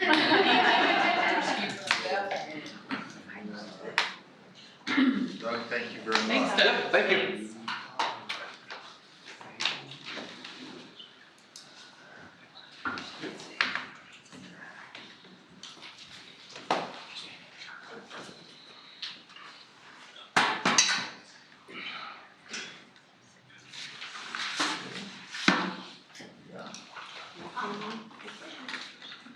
Nobody here, what's going on?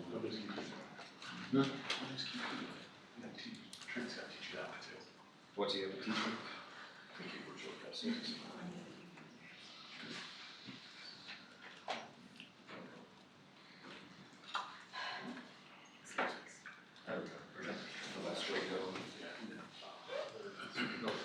Well, thank you for some time this evening to recap our seasons last year. As Doug alluded to, it's not just about the kids who play in our sports teams, it's also about the kids who are in our marching band, the kids who are in the 6 shows that we sold out for the musical this year, the kids who are in our intramural program. To kind of jump ahead and answer one of Mr. Keefe's questions, you know, with our fall marching band numbers, we're nearing 50% of the students in the high school who are involved in an activity. Our football numbers are way up this year. The marching band has 200 plus kids in it, and so and a lot of those kids, we roll over 100 plus kids in our drama program. So our numbers do fall off a little bit in the spring, but we're very fortunate that we have a lot of ways for our students to showcase their talents, and we're continuing to look for new ways to do that. So I'm just going to highlight a couple of things. You've obviously all had the opportunity to review the report, but there's a couple of things that aren't in that report. Some of these are included in this slideshow, but one of the things I think is really important is over the last couple of years, the school district has given us the opportunity to expand our programs, and they've also given us the opportunity to watch those programs grow and mature. So for example, over the past few years, we've added boys swim, we've added girls swim, we've added girls tennis, and that's not only important that we're adding those programs, but it's also important to realize that in case we don't have a pool, okay? So the district is absorbing the cost of transporting those kids and paying to rent those facilities. As we look in the future, as our programs continue to grow, we're busing our kids to Champaign for tennis. And so I think it's really, really important to commend the district for providing those students those opportunities. And then because we've seen some growth and some maturation in those programs, last year, the last time we went through a negotiation, we added paid stipends for those coaches. So now we have paid tennis coach, we have paid swimming coaches. And I think that's really, really important. But we also added assistance for our FFA program that are paid because we have over 100 kids in our FFA program. And as we hear oftentimes in our building, there's somebody in this room right now that I've had this conversation about, and he's in a trade, skilled trades, and how difficult it is for him to find employees. And so it's important that our FFA programs and those other programs continue to get the support. And so I commend the school district for doing that. That's really, really important to meet all those kids, as Doug kind of said, meet those kids where they are. So the other thing that's not included in this, and it's kind of highlighted in some pictures I've got, but I have to give some kudos to our Mahomet Seymour Athletic Boosters. You know, that's a group of volunteer people who generate most of their income through Dogapalooza. Shameless plug, August 30th, playing Mary at 7:30 kickoff. Love to have you there. And then selling concessions. And so some of the things they've done this year is we've upgraded our scoreboards, and I have some pictures of that, and that was a significant contribution. We've upgraded our weight room. That's an ongoing process. It's a significant contribution of our athletic boosters. We just redid our football concession stand. Some of you have had the pleasure over the years. Max would be a fine example of having to spend time in that concession stand. It's a great new space now. It's much overdue upgrade, and so those folks are really, really important to what we do. And I'm going to talk a little bit about the wellness night that's been mentioned a couple times here, but the Booster Club wrote the check to get those people to come to our school district. No questions asked. We presented the idea to them, and they were 100% on board. So we have lots, as it was mentioned about the PTO, we have lots of great organizations in this community that support our kids, and I want to give a shout out to the one I work most closely with, which is our athletic boosters. So Doug mentioned something about it's important that we support our kids, we wrap our arms around our kids. I also believe that it's important that we engage all of our stakeholders. So in my world, that's the parents, the kids, and the coaches. And we can't do what we do without the people in this room and the people sitting in this part of the room and bringing all of those people to the table so we can accomplish the things that we do. And so not only are our kids obviously our most important possession when it comes to that, but our parents and our coaches are a really, really important part of what we do as well. And so I appreciate the efforts of those people. So I've just got a few things that kind of fall outside the lines of that report that I want to highlight. So we have a new video board. The gymnasium was up last year. This is a slide I put up today when the kids came into school. And we use that as a communication tool on a day-to-day basis. We also use that as a communication tool on our home basketball games and our home volleyball games. We use kids to run that video board. And so that's really fun because it gives those young people, and first of all, they understand that far more than I would ever like it takes them 10 seconds to do something, it takes me 5 minutes to do, right? So they do a super job running that video board, and we're gonna get that thing up and running. We're gonna try and upgrade this year. We did static headshots of all of our indoor teams last year. We're gonna try and go to video shots of all of our kids this year. So we'll see how that works. But working with Simon Anderson on our Bulldog TV kids to use that video board as part of the experience, right? The entertainment experience. We're in a competitive market. We want people to come to our games and not go to things other places. So that's an important part of that. So highlight some successes here. Coach LaFawn was here earlier. That's a great picture of the trophy when they got back. Matthias Powell was a state champion and a 3rd place winner. Hunter Hendershot, 2 state championships. CJ a 6th place medal. Also mentioned, and I didn't have pictures of them, but Matthias, Coach LaFawn mentioned, was a state champion in boys cross country. And then on the girls cross country side, Elizabeth Sims was a 6th place medal winner at the state meet for girls cross country as well. So I'm expecting big things out of the folks who are still with us, and certainly to see Matthias and another young lady that's going to be highlighted here later, get those kids the opportunity to go off and compete at the next level. Is really proud of us giving those kids the opportunity. So we have a corporate funding model now. Last year was our first year of it. We had 9 corporate sponsors. It's allowed us to do some of the things you see up here. We upgraded our cheerleading uniforms. My daughter would be very excited to know that I put her picture up for the Board of Education. She's in that group there. The new baseball and softball scoreboards, which were a fantastic and much needed upgrade. And we upgraded our sound system in the main gymnasium. The second phase of that just got completed. Just forewarning you, if you sit in the balcony bleachers, you are not going to want to sit in the front row at home basketball games this year, because it was all you want now. And so kudos to the folks that helped make that possible and to the folks that did the work.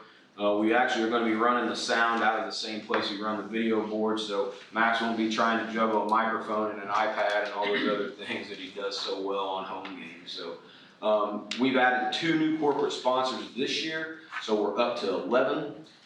This money not only benefits our athletic programs, this money goes down to the junior high. There's a shared funding portion of that for all of our elite level sponsors.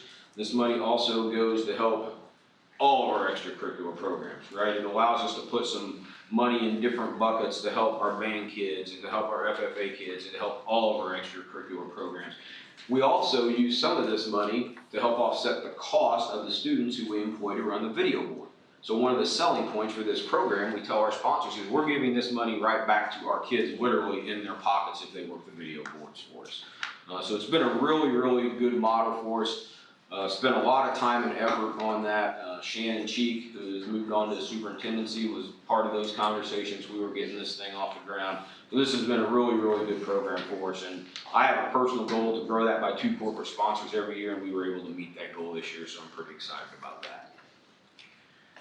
So here's a couple of kids I want to highlight. Some of you may be aware each year the IHSA recognizes an all-state academic team. There are only 27 kids from the entire state selected to this academic team. Brees McGrath, who's a senior cross-country and track kid for us, she was a first-team selection.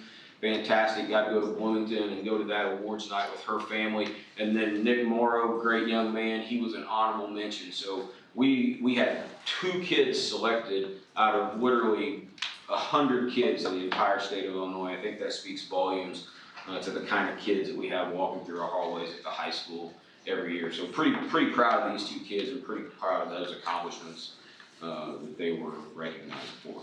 So a couple of updates. You see the picture on the left is the weight room. I mentioned the Booster Club. Coach Jim Risley, everybody in the room knows Riz. He has a passion for that space, and he's helped sell that passion every day. And he still helps sell that passion this year to our athletic boosters. What you see there are power racks. So we basically have a facility now that we can put 80 kids in and have 80 kids working. We can literally almost get the entire football team in there. We do something interesting with our weight room during the summertime where we open it up in the mornings for only our female student athletes to help them get more comfortable in the weight room, and our female sports coaches come in and work with them. But this has always been a top-notch facility for our kids, and we continue to invest money and resources in that to continue to improve that. The middle piece there isn't really necessarily an athletics or an extracurricular thing, but we started a service award program last year for our high school students. And that letter is a mock-up that resembles our athletic letters. And students go out and do community service. They have the opportunity to earn that letter. We had 29 kids recognized last spring. That is done in conjunction with the Muhammad Rotary and with our Interact Club within our building. Interact, something that's a great organization for us that gets our kids out in our community. And then on the right-hand side, we brought our speech team back last year. We had 16 kids. We had tried to kind of get some traction with that over the last few years, and had a parent who's a substitute teacher in our building who has done that, has a passion for that. And so she just emailed me, we'll be meeting next week to get the new year of that started. And she's anticipating probably having 25 kids in that. So that's a nice little growth. It's great for those kids to get out and showcase their talents as well. So a couple things we did last year that are really, really special. I think they touched a lot of people. I know they touched me because I know the folks who were involved in these. Obviously, everybody in the room knows Jason. He's an alum. We recognized him last year for his heroic efforts over in Noblesville. It's great to see we have a lot of kids who go into education, and I think that speaks volumes of the experiences they have in Muhammad Seymour School. So it's great to have Jason and his folks and his family out that night. the mayor giving him the street sign. We gave him a framed jersey. We actually have the other jersey in the trophy case at the high school. So that's semi-retired at this point in time. So that was one fantastic thing we did in the fall. And then I mentioned Jim Risley. We've named the weight room after Riz, and that's his family, and you can't see it, but that's the plaque that we gave to Riz, and then that sign actually hangs above the weight room right now. And so, special guy. And that's about all you can say about Riz. He's touched a lot of kids in this school district, and you can't go to too many schools and mention Jim Risley's name and everybody knows who you're talking about. So, a couple of events that we did last year that I felt very, very fortunate to even be part of, to be around those people and the impact that they've had on our school district. So some things we got going this year, if you look the kind of blue picture in the center, our cheerleaders made locker magnets for all of our high school fall sports teams and our marching band. Now they're not done with the marching band ones yet because that's a lot of cutting out and laminating. But so you can't walk up and down any of our hallways. These things are just stuck everywhere. So they have the name, they don't have the kids' names on them, but they have the sport. So they got the locker numbers, went around the building and put all those up. On the right-hand side of the picture, that's our volleyball team. We have a new volleyball coach, Stacy Buzzicky, longtime teacher in the district and coach from us, stepped away from that program last year. We hired Stan Bergman away from St. Thomas More, and so this year he did a jersey ceremony. And I was fortunate to be in to see some of this, and he had the parents come in and talk about their daughters and then give them their freshman, sophomore, or varsity jersey. And it was, we probably are out of Kleenexes for the year. I mean, it was an incredibly touching thing. Dads are crying, girls are crying, coaches are crying. I'm running from room to room because I don't want to be crying. So just a fantastic thing about that whole athlete, right? About that culture, about, it's not just about winning. Then on the left-hand side, that picture, that's a newsletter that Coach Atkins, our new football coach, put out at the end of the summer, kind of highlighting what their experiences have been about. A lot of enthusiasm walking our hallways right now. Keith Pogue, long 25 years he served in our program. Great guy, great leader, touched a lot of kids. But we're excited to have John and Stan on board. We've got a couple new folks with our cheerleading program. So really a lot of excitement heading into the fall sports season. We're going to update the awnings on the care center, get a new scores table for the gym, finish that sound system upgrade. But on the left, the flyer is the flyer from the wellness night that we did. And so last year, I started a group, and Coach Cheek, Mr. Cheek, was instrumental in helping me get that going, a parent advisory council. And we talked a lot about what our kids needed. And we talked a lot about what are the tools we can put in the hands of our parents and our kids to make their high school experience more successful. And in my field, 25 years ago when I started, the coaches didn't talk about, the mental health of that student athlete was getting hit on the head with a clipboard, okay? So it's changed, thankfully, and it's a lot different the way we approach it. And so with the help of Dr. Hendricks, we were able to bring out Jim Maurer, who works with the University of Illinois, works with the student athletes over there. Lori mentioned him earlier, did a fantastic presentation. Emily Dankers is a dietitian with the University of Illinois in their Division of Intercollegiate Athletics. And then the picture that's cut off is Trent Meacham, who a lot of people are familiar with. He's a local kid, made good. And Trent's back in the area. He's really, really passionate about touching kids and helping kids use extracurricular participation to build their character and to keep them on the right path. And so those folks came out and did, in the afternoon, we did presentations for the coaches. And then that evening, we invited the kids and the parents. And I will tell you that 50 people, it was fantastic. But we're going to do this again because we want more people to hear this message. This isn't a one-time shot. The message may not always be the same, and so we've got some people in our own building who I think would be great resources to talk to our coaches and our parents and our kids. And continuing to reach out, I certainly want to bring these folks back if their time allows. When we start the second semester, we've got a new group of student athletes coming in, and I think the word is out on the street about this presentation, and I think we could easily see 2.5 times that many people come in. I have the presentations. We're going to put those up on the web. I just haven't gotten that done yet. But those are sitting on my desk to go live so that people can people can see as best they can that message that was presented that night. I had the opportunity to hear all three speakers. Really did a good job. Certainly, I think it's something very valuable, very timely, and I think it'll help our kids and our parents. And it's not just about student athletes. We want anybody who wants to walk in the door to hear the message, to be part of that. Also had some conversations with Mr. Fisher about opening these up to our junior high parents as well. So as many people, if we can get a gym full of people to hear that message, an auditorium full of people, and a band room full of people, that would be fantastic. So, so that's the end of that part of the presentation. I'd be happy to entertain any questions that anybody from the board might have.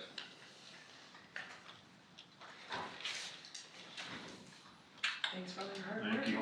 You're welcome. I've been doing this job for 24 years. I've been in it for 14 years.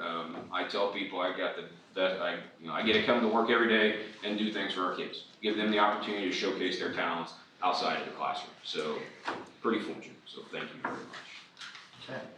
Next up will be the Apparel contract, which is also you. However, we've hit the 2-hour time limit where the chair reserves the right to call a 5-minute comfort recess. So we're going to do that. We'll take a 5-minute break and then we'll be back. No, I'm good. Sorry.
All right. Thank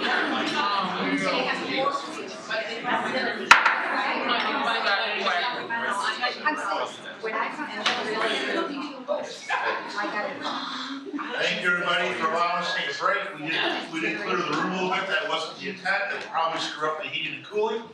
But we are here, we're back. Dr. Hall will be with us in just a moment. She was flight, but everyone else used the ladies' room first.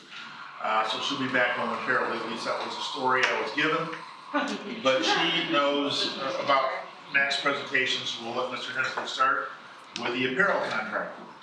So this is something that the high school and junior high administration have been working on for a few months now, probably prior to the end of last school year.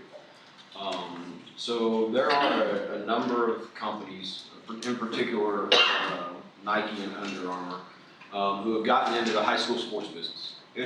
And so we had an opportunity, it was presented to us, an opportunity to partner with one of those companies and a particular vendor. In this particular case, it's BSN Sports, who's a local vendor that we use for uniforms and equipment.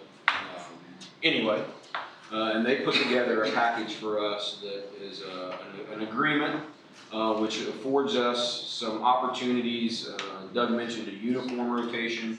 So one of the goals of our corporate sponsorship program when we started that was to streamline some of these processes, and one of the things we've never had at the high school is a uniform rotation.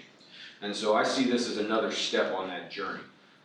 We've got 5 teams right now in 1 year or newer Under Armour uniforms anyway. And so that's a path we'll continue down, outfitting our varsity sports teams in Under Armour. That's our part of the agreement. There are lots of different moving parts and pieces that they present to us, but essentially it affords us the opportunity to not only outfit our sports teams. We're doing some Under Armour work right now with the marching band summer uniforms, the blue shorts and white shirts. This is something that we can help out with some costs for our scholastic polos, for example, things like that. So it's a really good opportunity, in particular in dealing with BSN, also because we get the significant majority of our hard goods from BSN as well. And so there's some rebate dollars and some discounts when they kind of roll all into one big package. And the other part and piece of this that I think is valuable, it really gives us the opportunity to work with Under Armour and BSN Sports to enhance the branding and the identity of our school. And so avenue banners, new windscreens on our sports fields, so that when people come onto our campus, not only will they see our logo, but they'll see these other logos kind of as the sidebar logos, if you will, and say, you know, I think it's another opportunity where we can help our schools to stand out from the crowd. You know, how did you guys do that? That's really cool. What's in it for your kids? And ultimately that's what it's about. It's using these resources to help benefit our kids in our programs, not just in athletics, but in as many programs as we can touch across the board with this. So BSN has extended that opportunity. We've met as a high school and junior high administrative staff, and that's where we think our best option lies for right now. So it's a 1-year agreement with an opt-out for us or a rollover for us if we choose to go that direction. Our BSN rep is local. He's here in town, and so that was one of the important parts of this. Is we felt like he had the opportunity to bring us a degree of service that maybe some of the other companies may or may not be able to. So, questions that I can entertain from anybody about this? The other piece that I left out, I apologize. The other piece that I left out is, you know, the kids like the Under Armour stuff. They think it's cool. They want to see it, and so we can, you know, put that logo with our logo, and I think it's stuff that people are going to want to get. We'll have some team stores up and running because it's tough right now. If you wanted a sweatshirt before the football game in a couple of weeks, like, where could I go get a sweatshirt? We're going to get those things up and running pretty quickly here, so that people have that opportunity to a wide variety. If you want one, you can get one. So that's another advantage that we think it brings So there'll be apparel options for parents and public? Yep. That's cool. Why is Mr. Mills wearing the Jordan brand? Because Mr. Benedict gave it to me. There will be a memo going out tomorrow to everyone to purge their Nike out of their closets. And this is essentially an ankles to head, so it does not include shoes. That option is out there, but that's a personal preference, right? Some kids like Nike, some kids like Adidas, whatever those may be.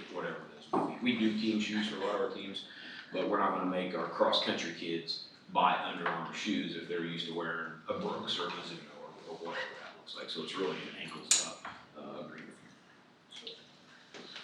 So it sounds like this will allow you to consolidate purchases that qualify for those discounts? Yep.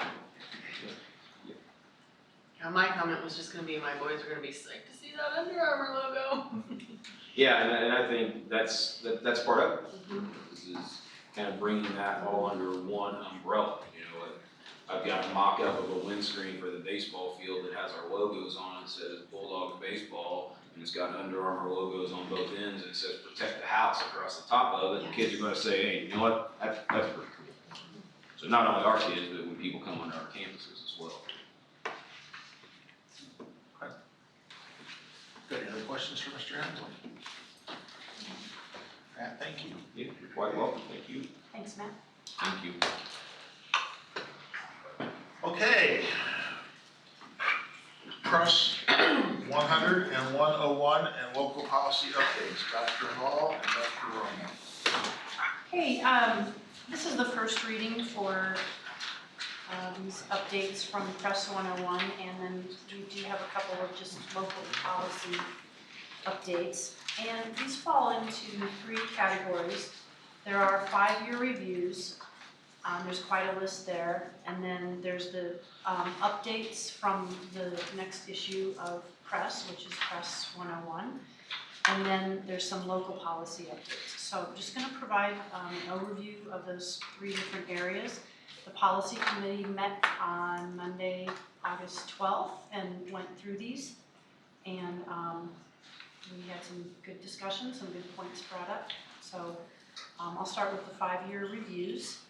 As part of our subscription to Press Plus, on a regular 5-year cycle, board policies are brought up to us just to say, hey, it's 5 years since the last review of this, everything okay with this?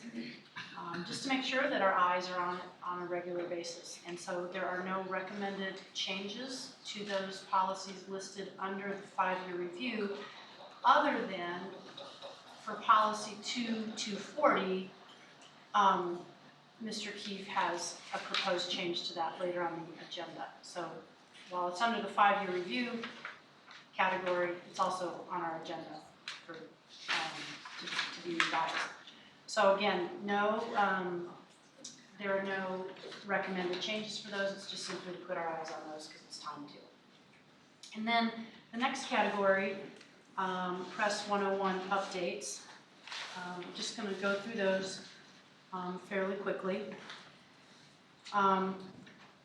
So policy 2-140, communications to and from the board. There are some updates to the communications to and from the board. These are fairly minor changes. Adds the word guardians in the first part there. And then during the board's regular meetings, there will be a report for the board's consideration. All questions or communications submitted through the active electronic link along with the status of the district's response. So questions that would come to the board, we would report back. And then there's some guidance there for use of electronic communications for board members. Then along with that is an exhibit that goes with that, and that just provides more detailed guidance for board members regarding electronic communications. Policy 2-110, just a minor change, some minor changes there. That's the title of that policy, qualifications, terms, and duties of board officers. Policy 420, fund balances, there's a new recommendation whereby it says the school district seeks to maintain a year-end fund balance to revenue ratio of no less than 15 to 20% as calculated under the Illinois State Board of Education School District Financial Profile. This is a recommendation, you're seeking to do this. Talked it over with Trent, he was in our policy committee meeting. This is fine and in line with what we do. Policy 230, public participation at school board meetings and petitions to the board. There are some new guidelines about public participation in terms of the length of time and then the amount of time that is allocated to one particular subject. And then there's some guidelines in terms of just how we would conduct ourselves during that. And again, this just relates to the time frame set aside for public participation in school board meetings. Did you want to do discussion about these as they come, or wait until the end? Let me go through all of these, and because I think, Megan, you had some comment about that one. I did, Yeah, I can wait though. Okay, let me go through these and then we'll circle back to whatever people want to talk about. 5180, temporary illness or temporary incapacity. There's just some minor language changes in this policy. And then policy 640, again, there's some legal reference changes, and that's nothing that changes the substance of the policy. And then policy 6340 just updates the name of our state assessment from PARC to Illinois Illinois Assessment of Readiness, and then there's also some legal reference changes there. So really nothing of huge substance or change that we're being asked to approve. These will come back September 16th for a vote. So I don't know if there's discussion on any of these, we can certainly entertain that. One of the things that we talked about in the policy committee that I spoke about in that committee meeting was to 230, which is public participation at the school board meetings. And actually, we had someone here commenting tonight about public participation, so I thought it was kind of timely. This really gives us an opportunity to look at our agenda and maybe expand or change how we engage with the public during our meetings. It sets some minimums in terms of time that can be spent on any one subject that might be a subject that's of interest in the community. And so one of the suggestions that I made that I'd like people to think about between now and when we vote this in, or I guess we would have to make some changes before doing that, is adding public participation in different areas within our agenda. So we have it at the beginning, but if somebody's running late to a meeting and doesn't have the opportunity to get here, then they've really missed their opportunity to speak to us during that meeting. So having an additional public comment section on the agenda is something that other boards do in order to make sure that people who perhaps just didn't get here in time have the ability to make comment. And then other boards also give the public the ability to make comment within sections of the agenda. So for example, if someone wanted to make a comment, I'll just use what Matt just went over, the apparel, and wanted to make a comment from the public, then this really allows and kind of mandates that during public participation there's a minimum of 20 minutes available. So with our emphasis on community engagement, I thought it might be a good idea to visit our agenda and see if there are ways that we can increase the opportunities for the public to participate. Certainly there would need to be guidelines because our meetings don't tend to be super short, and so we don't want to necessarily lengthen them, but at the same time, if someone from the community wants to come and tell us what's important to them, I think we do the best job representing them by making sure that we can let them address us and give us that feedback if they've taken the time to do that. You know, I went to the village meeting in this past month, Mohammed, and they did this a little bit. At the beginning of the meeting, in the public participation, they asked if you wanted to participate on anything not on the agenda. And then when each topic came up, like we would, it would be presented, the board would discuss by themselves. And then they would say, does the public have any comment? And then the public could comment, and then the board could talk about it again before they vote. And it just didn't make all the public comment in the beginning, it sort of spread it out during the meeting and in the time it was relevant. And when I was at the village board meeting, I thought that was one of the things I was impressed with how they did. Yeah, I like that idea. I'm a little confused by the first paragraph. They're setting minimum times. That seems backwards to me. Are they saying that, I'm asking honestly for like help understanding what this is, but are they saying that with this in place, a board would be able to cut off commentary after 30 minutes when we can't do that currently, as far as I read the current policy? My guess is that there are some boards that say, we're gonna have public comment, it's limited in total to 10 minutes. And this is saying the minimum that you can have is 30 minutes. You can't say, well, we just don't want public comment, so 10 minutes it is. So my inclination would be to leave that off entirely and not give us the ability to cut. In other words, only leave the constraint that individuals can speak for 5 minutes. That would be my suggestion. This doesn't seem to change anything at all for us. Right. I mean, we've never cut people off, so this is So for the sake of irrelevant to us, really. clarity, I would say, yeah. The last thing says if it takes less, it's over, Right. no problem anyway. I think So it's just in the it's case fine. where you might have a line of people who had something to say on a certain topic, that you don't have the ability to cut them short. You have to allow 30 minutes of discussion on that topic, and then for the purposes of running the meeting, you can say, we're gonna have to table this and add it to the agenda for the next meeting if you can't get it done, but you have to have a minimum of 30 minutes available, and then if you wanna expand that, you certainly If you had 10 people in 5 minutes, it could take 50 minutes. Correct. And this says thou shalt do. Right, right.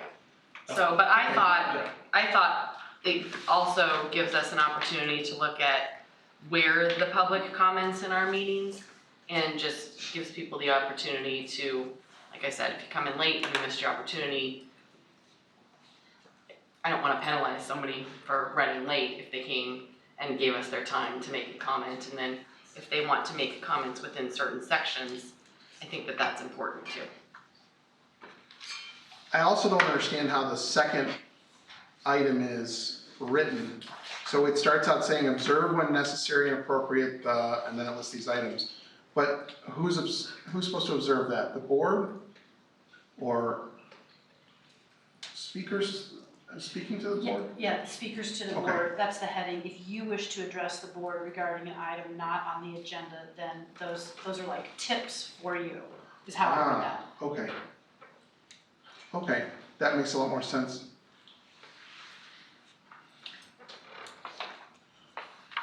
Other questions or comments?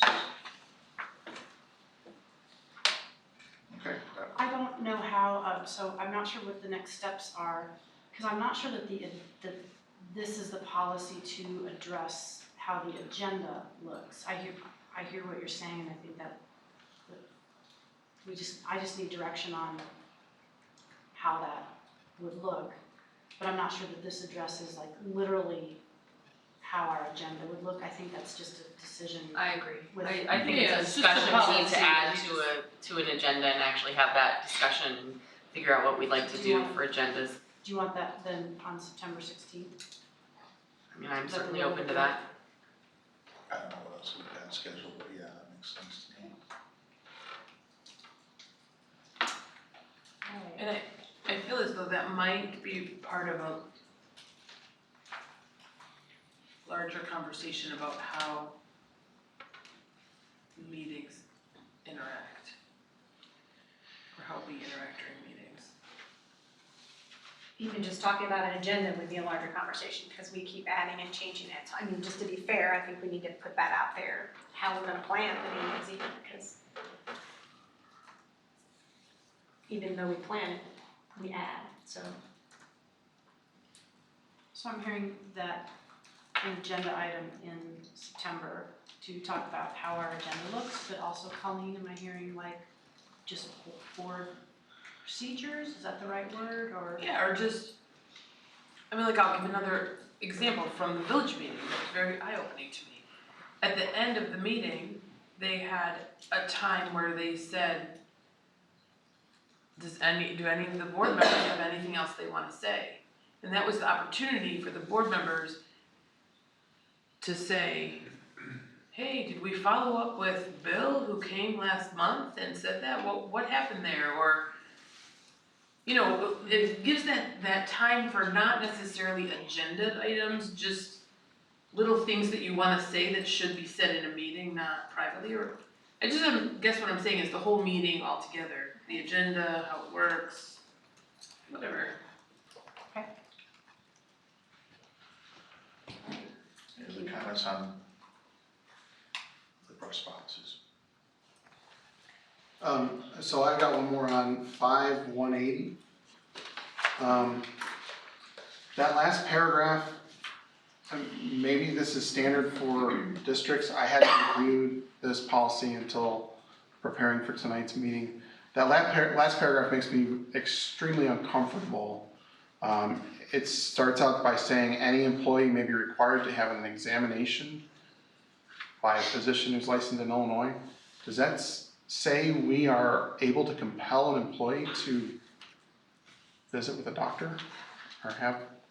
Under certain circumstances, yes, at our expense. Keeping in mind that, what the title of the policy is, and there have to be circumstances related to being ill. Okay, I just wanted to express my discomfort with that. I don't know if the rest of the board is comfortable with that, and if they are, that's fine. But So are you saying you might want, so after returning from an illness, any employee may be required, or? So I think also the last sentence is really key to that paragraph. If the examination is job related and consistent with business necessity. so I guess what I would say is I would be okay with an employee may be required to provide documentation from their physician who is licensed. I just feel like that just seems very concerning to me that we're going to try and exercise the rights to tell an employee that they have to visit with a physician of our choosing. It just says a physician. It doesn't say we'll select them. You're right. You're right. It's kind of like work comp. If you had work comp's gonna require you be, if you're injured on the job, evaluated by a physician to confirm. We've got employees that are in contact with students. I think there could potentially be a scenario where, I don't know, we think they may have had something contagious and we need to make sure it's been taken care of. I don't know if we've ever invoked that in our lives. You know what, I misread that, you're right. It seems like it fits with the previous paragraph about an employee returning to work after an illness. And that may very well want an examination to make sure there's no continued contagion Or they return to work and there's no complaint. or injury, right? Right. Yeah. We want to keep our court fun. I'm, okay, I can do it. I mean, So, I for one can be a little stubborn sometimes. Okay, I'll move on to our local policy updates.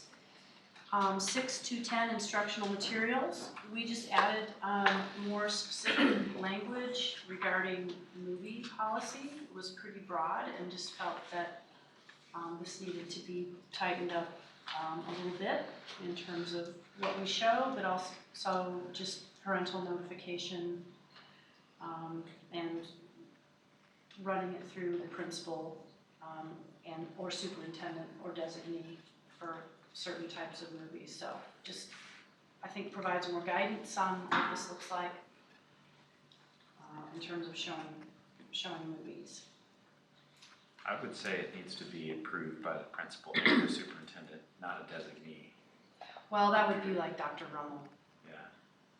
So, but whatever, we can make any changes.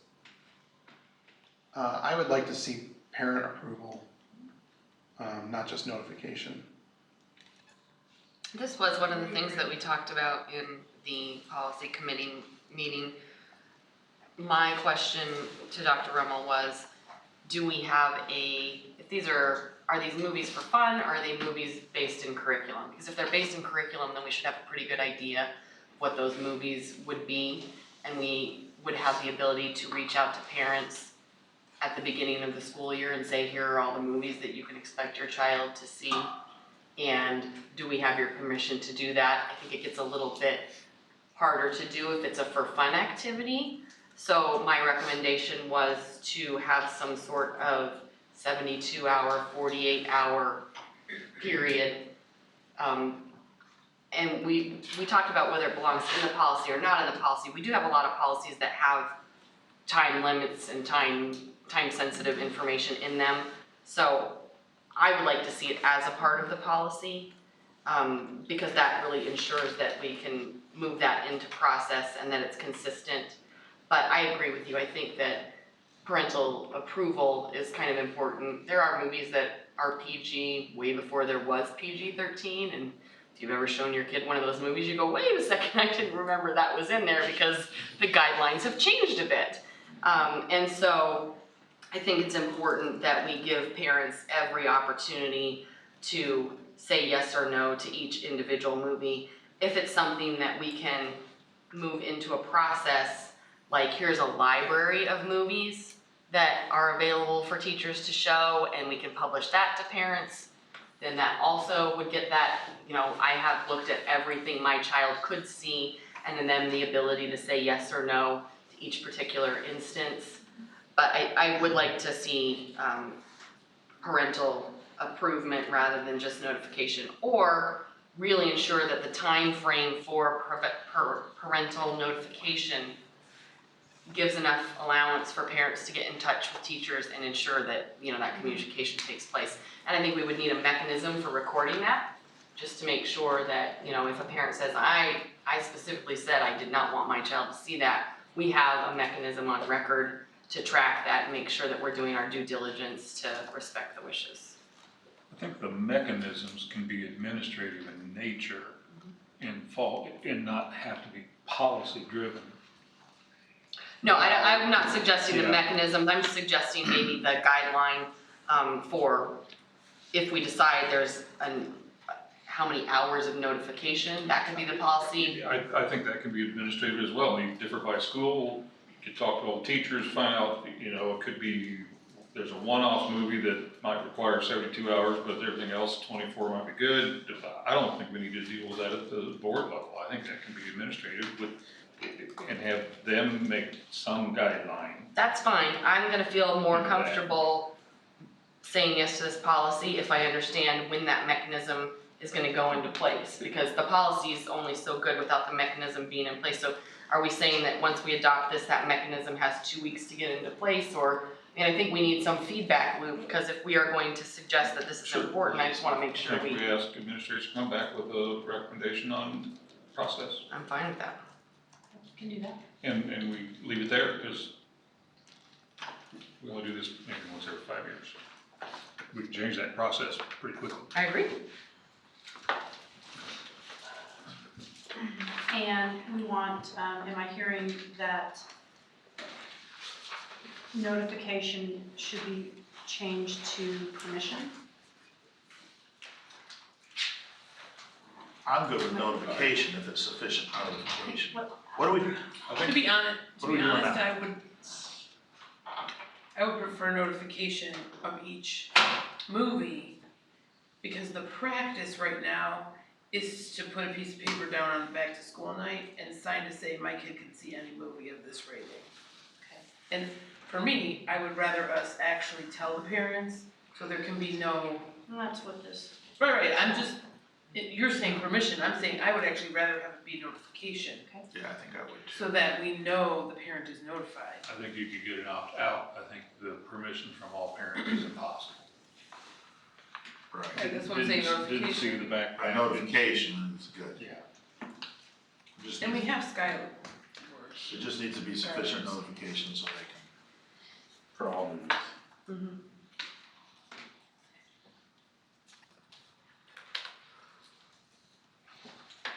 Okay, any more on movies?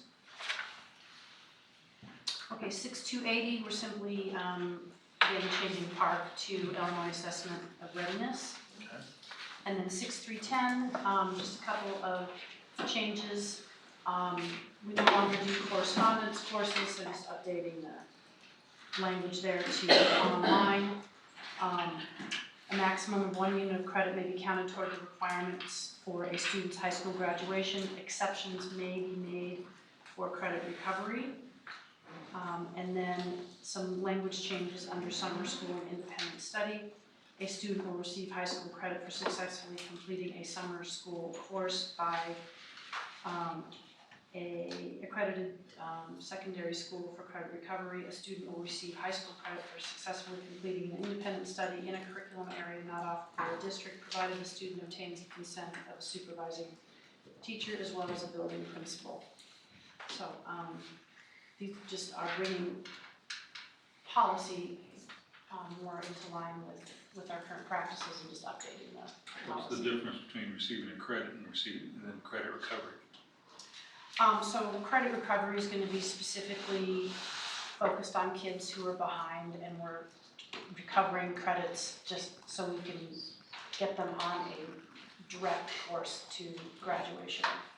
That was actually one of the things that I brought up in the meeting was I would like to look at expanding this to if someone wants to, for instance, take Algebra 2 over the summer and pay for it at an accredited college in order to do a couple things. 1, get ahead. 2, balance their schedule a little bit. 3, make it easier for them to take wood shop, which they can't do because their schedule is so packed that I wouldn't want to prevent them from being able to do that. And so I was hoping that their credit recovery would be something that, is certainly possible, but I don't want to limit students who might have different reasons, whether it be balancing their courses, balancing their activities, and limiting their options to just credit recovery instead of credit overall.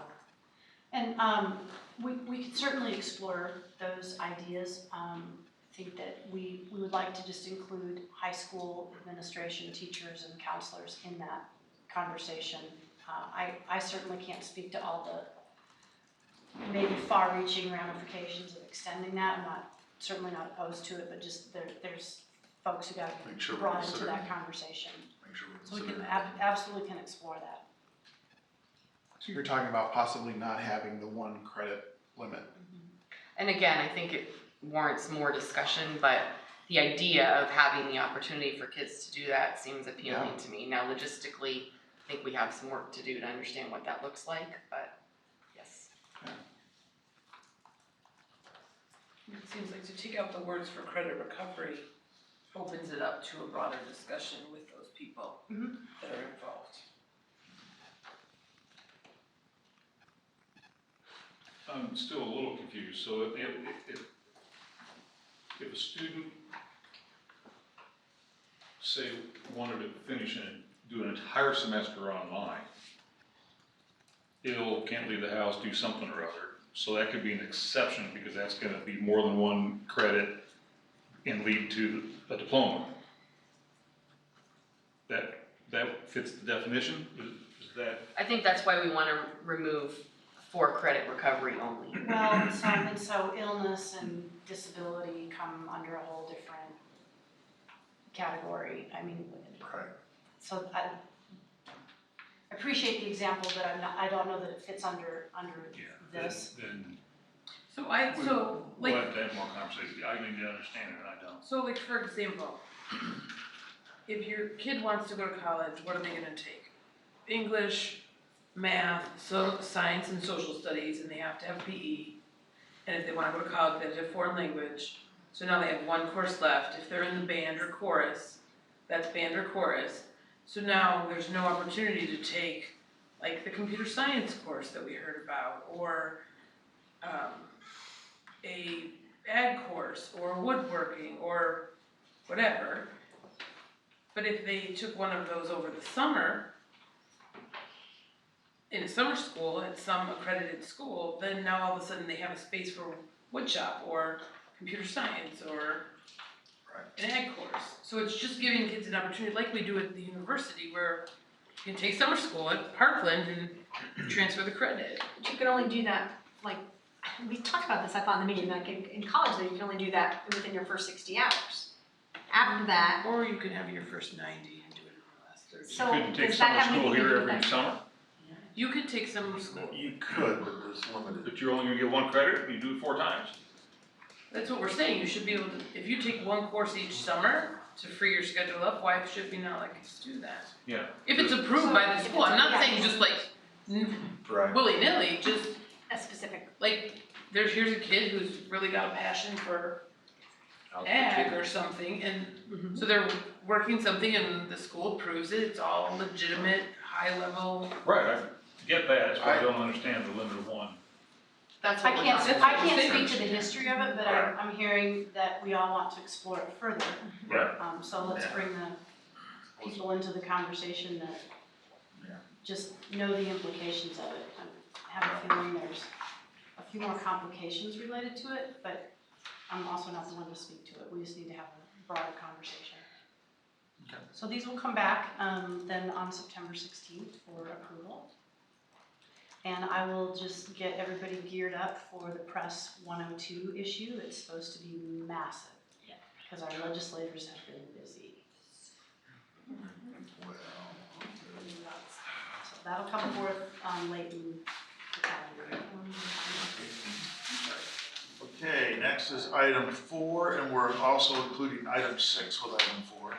So it's the proposed board policy from Ken, including policy 2-2:240. So this is a continuation of the discussion we had starting back in June. And something we need to decide right off the bat is our current policy.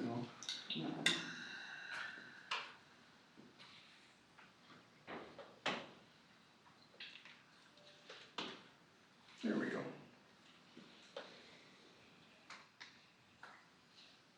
So our current policy requires us to have a first reading before we can then act on it.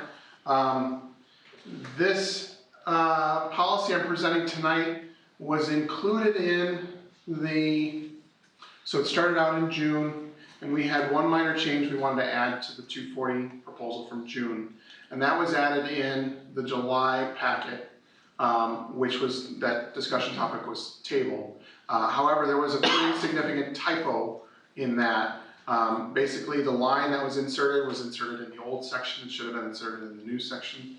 So really, we needed to make a decision about whether or not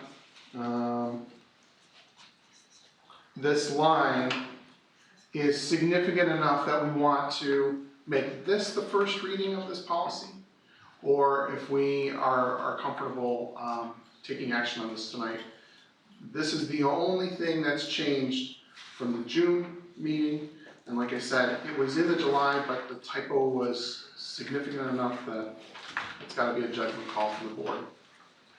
So Ken, one thing I just communicated with you, putting this on the agenda, was that this item was tabled from the July 15th meeting to come back to this meeting as an action item. And so I think that either that needs to. I guess maybe that needs to be decided by the board too. So I think the current policy just says that it has to be presented at a board meeting. And you can correct me if I'm wrong, because I don't have that right in front of me. But again, do we want to consider it presented, or do we want to make it tonight as the first reading? I think either option is reasonable. Do we want to carry this on until next meeting, or? I guess I feel like we talked about adding this line in the June meeting. We sort of we didn't vote because we didn't have it, but I've heard many people comment that they wanted to include something about the policy committee. So I personally don't feel it's a stretch to just add it in as a minor change for discussion. And just, and act on it tonight or act on it Yeah. at the next meeting? I think acting on it tonight, because it did go through the policy committee as well, and the changes that we talked about with Ken made it in, so just because it was in the wrong spot, we kind of talked through the whole policy and the implications of it, so. Okay. I think we talked about the idea of this, I don't know that that's a new idea. Is the rest of the board comfortable with that? Sure. Acting on it tonight? Okay, so, Maybe, um. maybe everyone should say yes, or we should take a vote on that Sure. quickly, or, I mean, I just wanna make sure that everyone's been heard and they don't feel like Yeah, a decision was made and I didn't. right, if someone has a problem with it, let's do it the right way, so we So can put it off until next meeting. I'll make a motion to accept this as a minor typo and act on this policy tonight. I'll second it. Further discussion on that? I'm a bit confused. So, I'm trying to look at current policy on one hand and you're proposed on the right hand, and I can't get that out of these pages that I'm looking at here. So where does this sit? In the right hand or the left? And it's not clear in the left hand? I'm reading your thing that says we already run it through committee. So policy committee is not anywhere in the old policy. Yeah. So Ken is proposing that we add the statement, a board policy committee will consider policy suggestions. Because right now our board policy doesn't mention a policy committee at all. And we did discuss that night. And we said, we really would like the policy committee. to So consider separate and distinct suggestions. from the entire 220 or 240. 240, yeah. That's what I'm saying, it's just this, not an entire policy replacement. No. Right. So all we're deciding right now is whether or not we wanna act on the proposed policy with the change, this small change in the proposed policy. Okay. And it was a small change we discussed at the Got it. first read. But we don't have a board bar for this. No. Well, We have a board bar for the overall policy, but not for. Right, which is the entire end-to-end policy, right? Yeah. Not just for this? and we can review that. This is just, are we gonna vote on this tonight, or are we not gonna vote on this tonight? And I think. No, that's not what what I see here is we've got the opportunity to vote up or down an entire new policy replacement. We do. And So that's where what does we're this gonna fit? discuss next. So here's Ken's whole new So policy. this is a separate board bar? So separate Here's his item. policy right here. When we talked about this in the first reading, we said, you know, we like this, but we really want this sentence added in. So we're saying right now, We've never because read we the talked policy about it except in that. June, and it wasn't read in the I get what policy. you're saying, I don't know how we vote on it. This is just So whether this or would not be a we feel like separate we're motion. going to vote on this accepting this is going to be a separate vote from what we're voting now. We're voting now is, do we wanna table the vote or take the vote tonight? The vote is gonna be on. But we already approved the agenda that didn't include this. Oh, it's on. There's problems with the agenda, there's. That's why I'm confused. I would submit there's really not a problem with the agenda. We had a first reading. Part of the first reading is to discuss what changes we want to make to it. We discussed the change, we agreed to do it, now it's here tonight. So this is the only change to existing policy. No, It's only changed the proposed policy. It's the only change to the proposed reading that we had in June. So commenting on this is on the agenda, so we can have a motion regarding it. Because it was on the agenda, published 48 hours ago, So- we can take a vote on this. All you're saying is that there's a yes vote on this, all it does is go into the new proposed policy. Correct. And then we Then we have vote to on the new vote on the proposed policy. entire new Yes. proposed Correct. policy or not. Correct. Yes, right. It is 10 o'clock, we'll give you a pass. Okay. All right, all in favor of the motion to essentially include this and vote on the policy tonight, say aye. Aye. Opposed? Carries. Okay, would anyone like me to go over the whole set of changes? We've already discussed the whole set of changes minus this one slide at the June meeting, but I'm happy to review that. We've also done this entire slide deck at the policy committee. Would anyone like me to do the whole deck? Okay, so the only thing we wanted to add as a result of our discussion in the June meeting was some kind of mention about the role of the board policy committee. I went and looked at the IASB's press online service, and this is in the gold standard suggested policies for school boards, this text as it stands. So this is the only piece that's been added from the June version of this. Any questions about this? So, any questions about the policy overall? Well, what the old policy text here says, it has that little line in it that you just. But he said that was a typo. That's the typo. Yeah.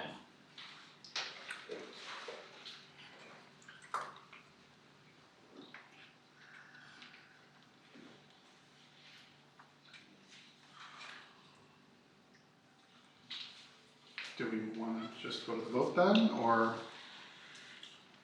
We have to make a motion and then have Well, discussion, right? yeah, so,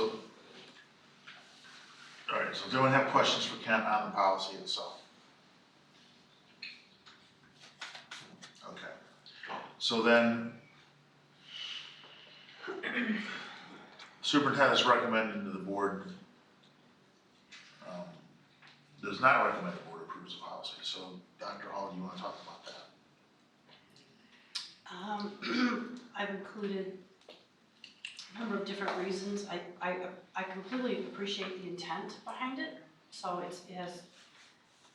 just think that it is going to be very cumbersome. We're introducing a new form. I'm not trained to do legal cross-referencing. And I think that this is a duplication of many of the services that are already provided by Press Plus. Let me get down to it here. I think that it's possible to, excuse me while I'm just finding where I'm at here.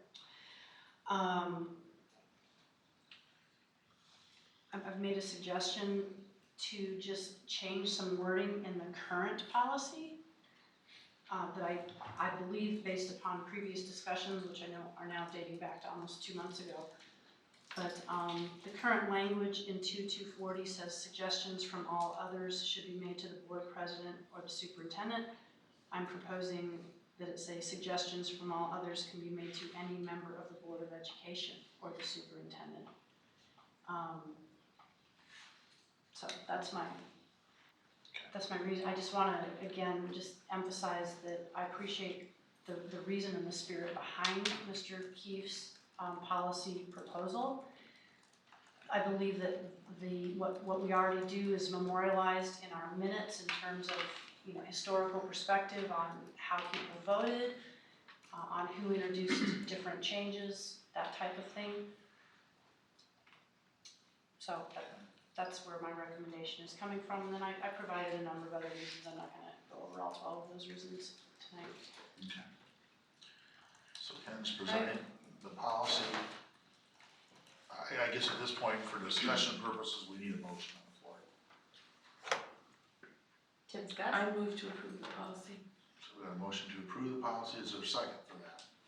Second. Okay, now we can have discussion on that. So I would just like to give a little bit of an alternative perspective.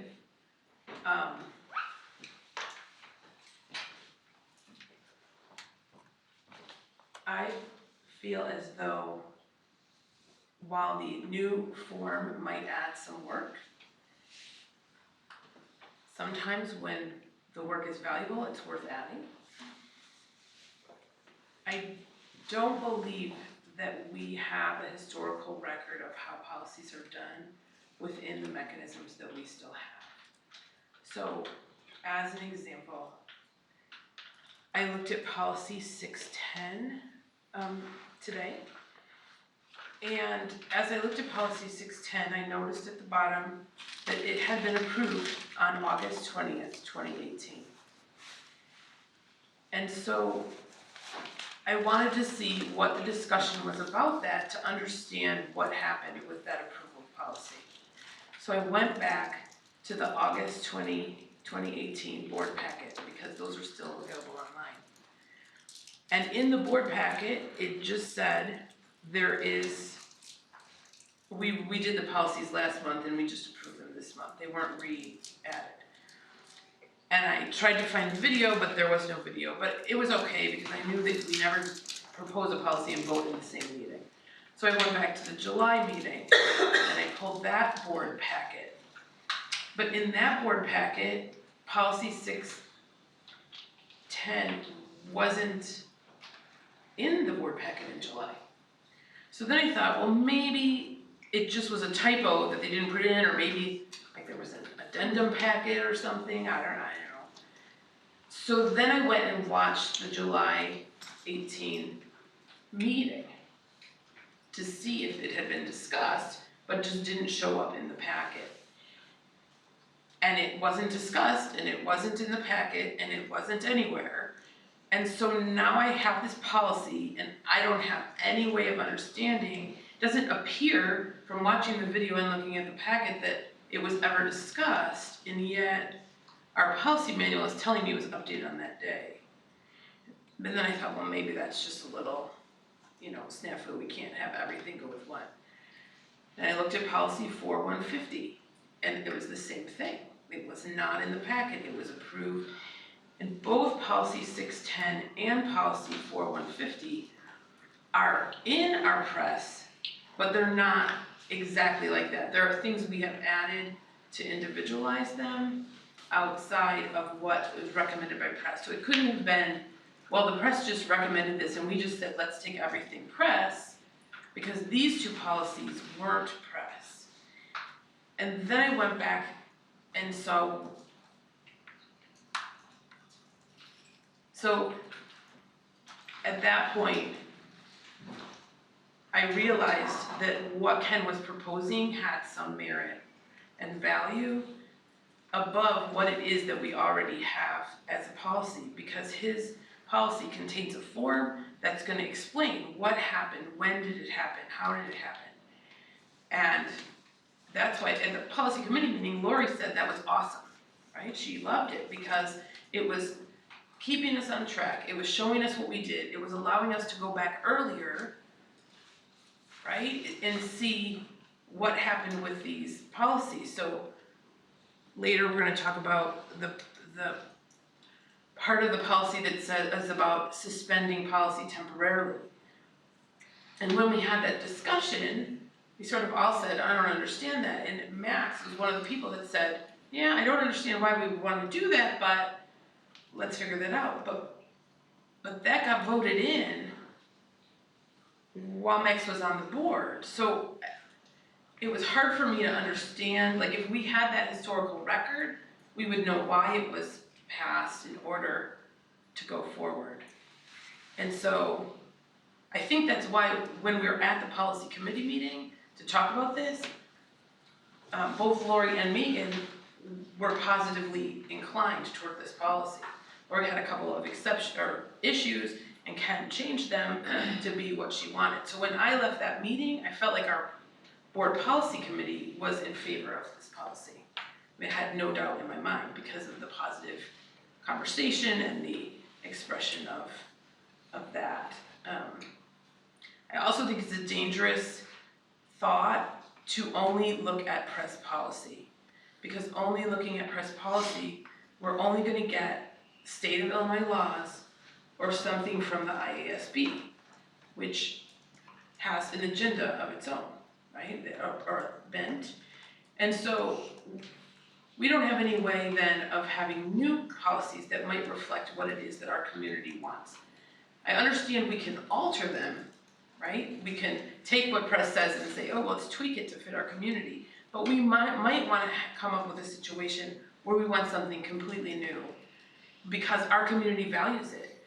We might want to be better than the minimums that the state of Illinois puts out there. And so I think this is a way to do it in a systematic, organized way where we don't have Like everyone understands together exactly how it's gonna work, because it's laid out systematically. That seems to be a lot of the issues that we've had on the board, is that someone thinks we're doing it one way, and someone thinks we're doing it another way, and are we supposed to do this, and how do we do this, and this would have a really clear, and some of it duplicates what we already have, so it's sort of unnecessary. When I first read Ken's policy, I thought, but Ken, that's in the policy and this is in the policy. But then I realized he just rewrote the whole thing so it would be cohesive. Instead of saying, let's pull up this sentence and add this sentence, it was just a rewrite. So some of the things are already in our policy and they're just restated. And so, you know, that's why I feel this is a really important policy. And I mean, I'm gonna join the policy committee and I don't think the old policy says that we can't propose any new policies beyond what's given in the press. we can, but it somehow doesn't have a clear path that actually we do, right? It says that anyone may propose new policies or changes to existing So you can policies. propose it, but then what happens when you propose it? Well, it has to be considered by the board. By the committee. But that is actually not in the policy, right? That's in Ken's policy, but it's not in the old policy. You could propose something and the person you propose it to could say, thank you very much, and It says a board policy committee will consider all policy suggestions and provide information and recommendations to the board. I'm sorry, that's the typo again. that's in his new policy. Not in the old. That's not the old policy, that's, I'm sorry. That I keep could- no, no, reading it is a and it's like- typo, That's the typo. yeah. Sorry. So that's why you must be confused, because that's what we wanna have, that if someone proposes something, we discuss it. Does that mean we have to vote on it all in? Absolutely not. We're the board, we decide the policy, and vote on it there, we don't. I don't have any problem with the form. I like clear, concise, and compact. In the old policy, there might be some changes that I think Ken has that would be appropriate, like that one sentence would be great. And if we wanted to add a form to it, I'm fine with that. Some tweaks to the policy would be fine. I'm okay with that. But it still keeps it pretty clear and concise, I think. I honestly get a little bit confused reading the new policy. That I feel like it, and again, maybe it is because you rewrote it, including some of the other things, but I feel like we could make some little tweaks, like the thing that I keep thinking is in there that's not in there, maybe that should be in there. And if we wanted to add a form to it, to add changes to make it more clear, I'm fine with that. I'm with you on that. I'm too confused reading the new one. So I'm also confused, so policy committee says you are recommending that the new policy be adopted? I would recommend that. The committee, right? Well- Are you both on the same We page? were on the or- same committee, yeah. But okay, and so I don't think the new, we don't have the superintendent recommending that we do that yet. We could make it a little bit, I'm with the clarity of maybe some format or something like that too. So, I find the proposal confusing and cumbersome to some extent. I like the idea right now that press is done by professional legal folks. I'm for Lindsay's option of doing some changing to it. If we wanna add a form or some clarity to the existing policy, I think that's fine. I would be fine with some kind of form that tracks it. I just want to make clear that part of what is in the proposed new policy is like locally trying to do legal references, and that's, and any new policy that's introduced does need to be run by our district's legal counsel. So there's gonna, if everybody's Right, okay I would with agree that, with that. but I'm not, I don't know how to do legal references. I don't want to speak for Don. I don't want, I don't think anybody was suggesting that we don't run it past our legal No, department. I didn't. I mean, I think obviously we would have to, any new policy that comes up.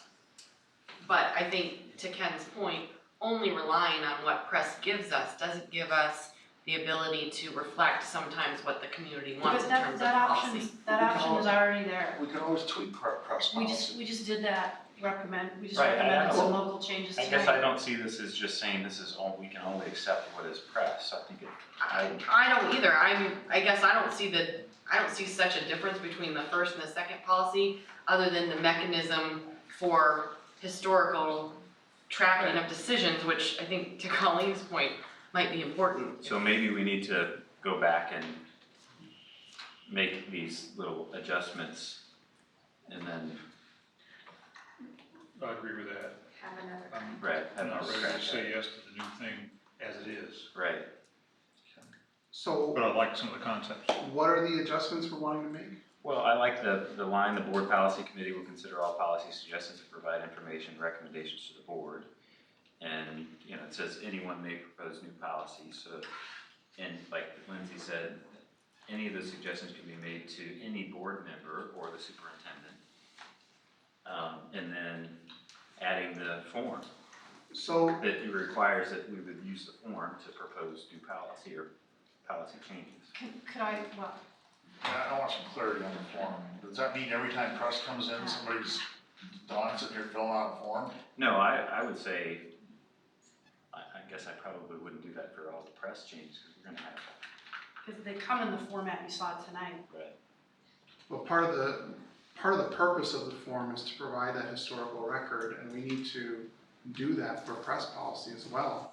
We need to state why it is we are adding our marijuana policy. Right now, if we just change it, Let's say medicinal marijuana. yes, medicinal. Not right now, if we just change it like we've been, then in a few years, if we're looking at that policy again, we've lost the context that IASB gives us when it releases its press policy. Well, we can keep the press release on file, can't we? That gives us Oh, that yeah, no, information. they're all available. The benefit of the form is to provide a uniform way of doing that and communicate that in a uniform way. Who's in charge of keeping the form? Well, we have a policy committee, so. Sounds like a task for them, yeah. I mean, they're already reviewing the press policy when it comes out. The form needs to be kept here. I mean, that's there needs to be a The central. district business Yeah. form, yes. But I mean, Physically, it needs to be kept in the office, right? Are you saying that the board members should not be writing the form? I think if we've got 25 or think you 30 can't press have forms updates out and we've gotta and put a about. form on 25 or 30, I'm not sure that any of us have the time to sit down and do those 25 or 30 each time we have a press update. And if press has given us the rationale and the update, I'm not sure that's a great use of anybody's time. Yeah, in our packets, there is a rationale for those policies that comes in, you know, there's a little paragraph as for the rationale. So would the policy committee be willing to essentially copy and paste that? Why don't we just keep the press release notes on file? You might be able to come up with a form that is abbreviated for press things, that states the press policy or whatever, and the rationale. So it's just what we're doing is the rationale, like not writing the old and the new and all that stuff. And then to the back of that form, you staple a copy of the press thing, so that no one has to retype it all in. Can I just make a suggestion? What if we table this for now and we call the policy committee back together and actually discuss what it is that we're trying to accomplish? Because the goal seems to be to provide a historical documentation of the changes that were made. And we can have some discussion about maybe the best way to do that. If we don't feel like this form is, maybe some iteration of it or some way to record that. She's gonna get locked out, I'm sorry, but she's No, not, she- oh, okay, all right, good. I think we're splitting hairs over She doesn't know where she's going. I don't. policy versus implementation and how we're gonna document the thing. And I don't think, my opinion is, let's do the policy, let's have a policy to have a historical record, but not state that in the policy with the format in what we vote in. I think we need to institute good practice by having the policy written well. And that good practice can be decided over time.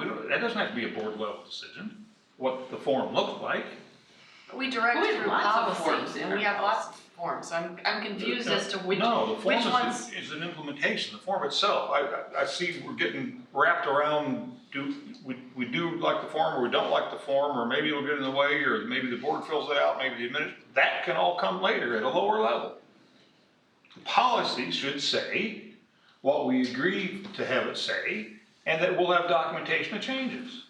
Somehow write that up. I don't think we're ready to approve this tonight. I think the problem with that is the board leaving it open. The problem with leaving it open to how you are actually implementing practice is the board changes over time constantly. So you can't expect that a board 4 years from now. I'm not saying leaving it open. We already talked earlier tonight about having the administration bring a plan for implementation. Let's look at it. The same thing with this. Let's have, Okay. I'd still let's like have that to, recommendation. can we just, I'd like to suggest we table this I agree. and we can have a committee meeting with the policy committee and do a little bit of work on the policy end of this and come back with something that we think I'd like is this, okay, more understandable that's fine. and votable. I'd ask for the committee to consider some efficiencies. Okay, so there's, Yeah. a motion to table, is there a second?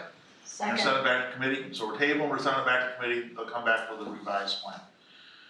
Further discussion on that? Who made the first motion? I did. Megan, all right. Policy committee made it, second. All Policy. right, all in favor, say aye. Aye. Opposed? Okay. Item 5, which wasn't included with form.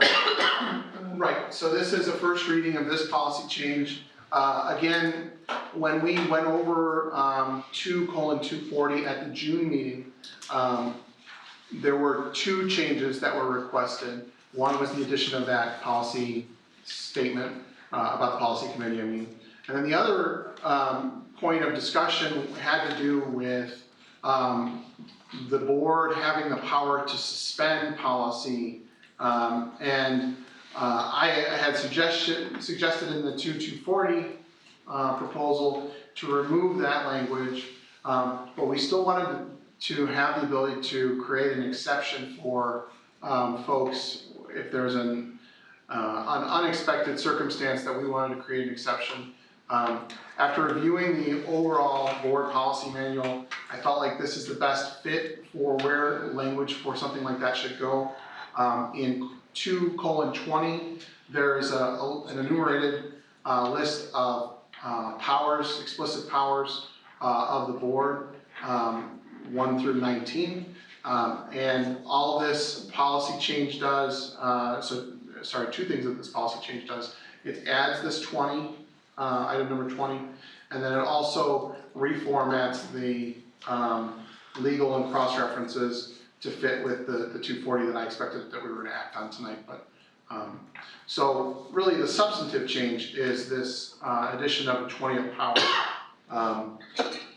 Authorizing an exception to any board policy, this is a power of the board, for an individual, provided the exception is allowed by law, an explanation of the exception, conditions, time frame, etc., as well as the board's rationale for granting the exception shall be included in the meeting minutes. The identity of the individual may be kept private at the discretion of the board. Has this been at the policy committee yet for them to look at? Yes. Yeah. And I don't think there were any objections to this. So again, this is just a first reading, but I'm happy to have any kind of discussion if you have any kind of changes you'd like to make in the language, or what have you. My interest is having the format the same as whatever 220 is, whatever we do that. I don't, it may be simple, but. The 220 remains essentially untouched, it just adds this 20th power. You said you added legal references and so forth too, I didn't. so that. I didn't add any legal references, I simply reformatted them, and I added, in the 240 policy proposal, it says that the legal references and the policy cross references will have a brief statement that explains what those references are relevant to, and so I added that. I believe I may have removed one of the legal references from a law that was no longer in existence. Again, I depended on IASB's press policy. I looked at what their references were, and I made sure our current list matches their current list, because this 2:20 was pretty old, I think. So is it possible, so committee's looked at this already? This one, yes. And recommends this? Correct. Have we run it through legal yet? No, Can we do that before we vote on this thing? absolutely. Well, the vote This is is next, first next reading. month. Okay, I understand, I just think Yes. it Yeah. doesn't make any sense to bring us anything that hasn't gone through legal. Has to be like that. Okay. Any other questions on that proposed policy? Okay, Ken, thank you. Item 7, technology acceptable use policy, and that's Megan. Okay.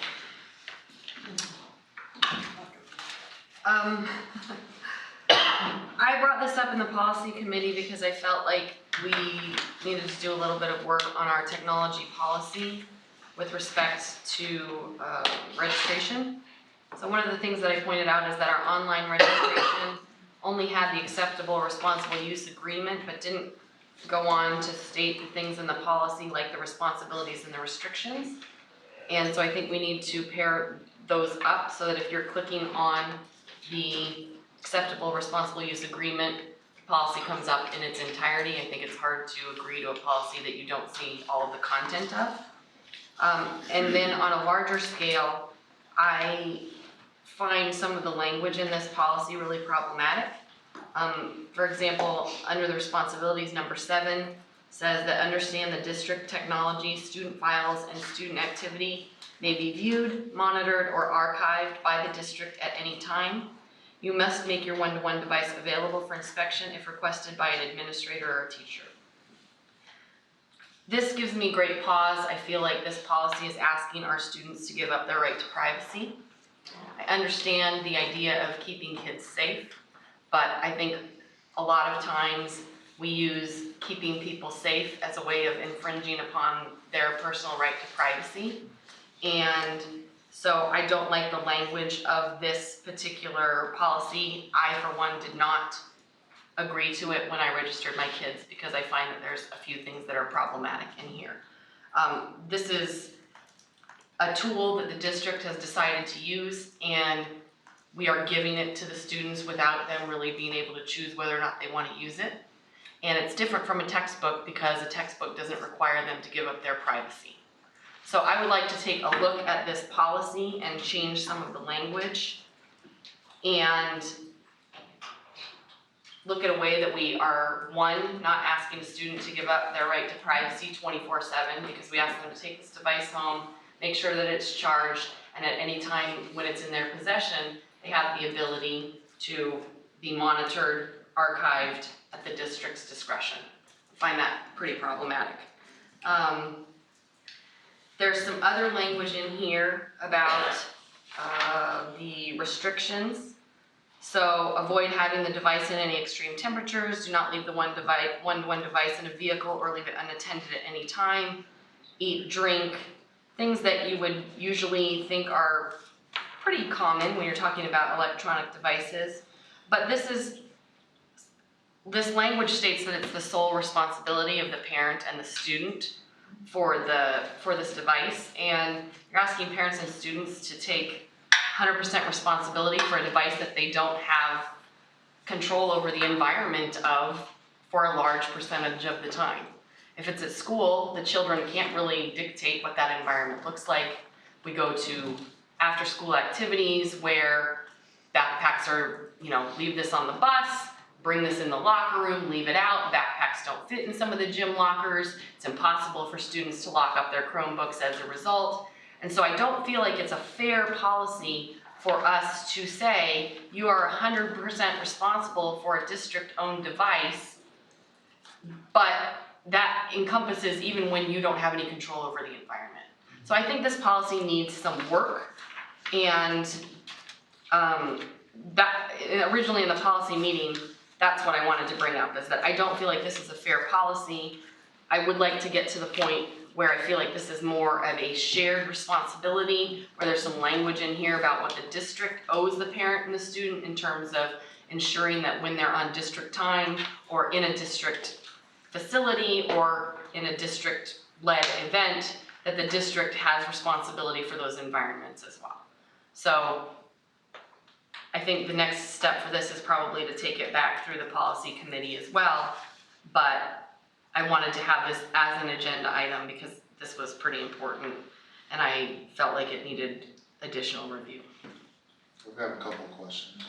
Where are we asking parents that they agree with the policy? It's part of the registration, so there is the acceptable responsible use agreement is a line item, a numbered item that they need to sign off in registration. You can't complete registration if you don't click the box. That's where it was the incomplete policy where it's only part of it. And then the rest of it you could find if you went into the handbook, because the handbook also requires you to accept it. And so there wasn't even consistency between the two sections that you were giving consent to across the policy. We were told last year that was changing from I agree to I have read the policy or seen the policy or the opportunity to review the policy. What does it say, Jared? It says, I acknowledge that I've read this policy. It doesn't say that you agree. But if you talk to a lawyer, I acknowledge the policy, you are acknowledging that you are understanding these roles and responsibilities to be yours. I've read the discipline policy, Right. okay? I checked that I've read the policy, okay? We can survey every parent in this room, and we all may generally like or not like parts of the discipline policy. We might hit 80% consensus. There might be pieces that I might do different than Lori, that might do different than you maybe, okay? If I was in charge of my kid's discipline policy, okay? So we're not asking 3,000 parents to agree with every part of our discipline policy. I think most of our parents agree with most of it. But we are asking them to acknowledge that they've read it. I don't see where that's any different here. Because you have control over your behavior at school. Right? No, the argument has been we're asking parents to agree to something that they may not agree to. But we're not asking them to agree. We're asking them to acknowledge that they've seen it.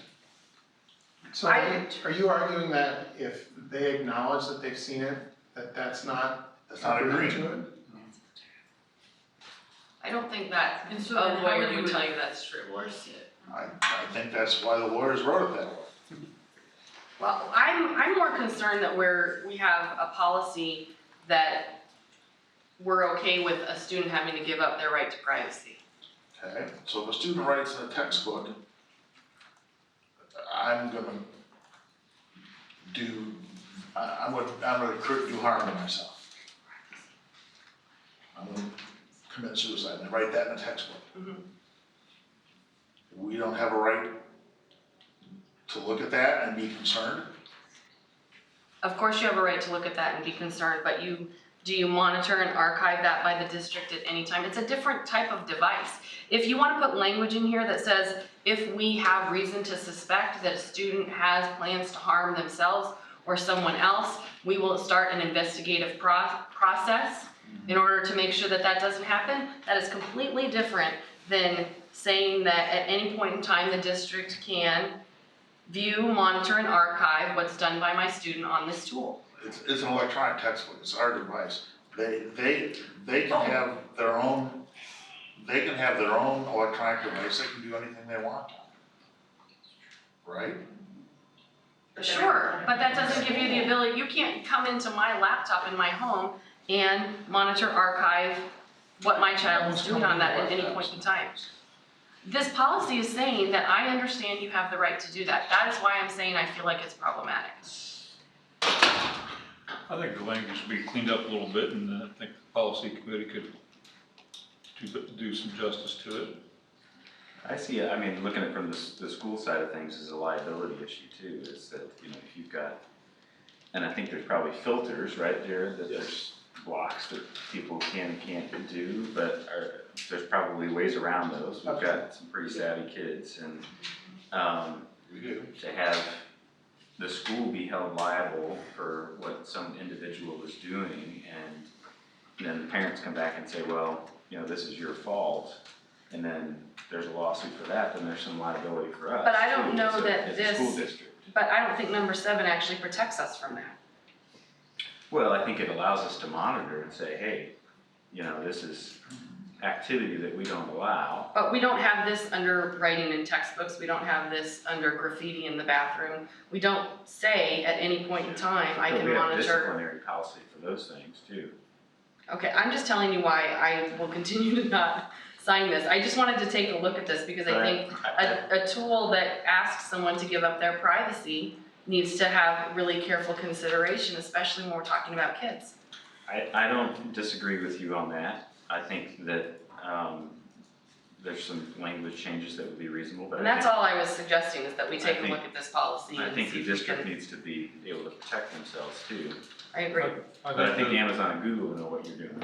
I'm sure that they do, I but, guarantee you that. I mean, here's the other thing That's a whole other Correct. issue too, right? Like,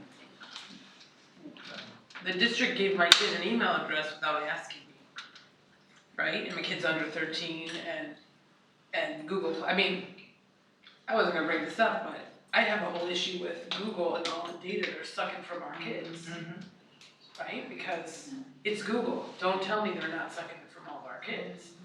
And so now everything my kid does at school runs through Google and is on Google and is being, some parents don't care about that and some parents do.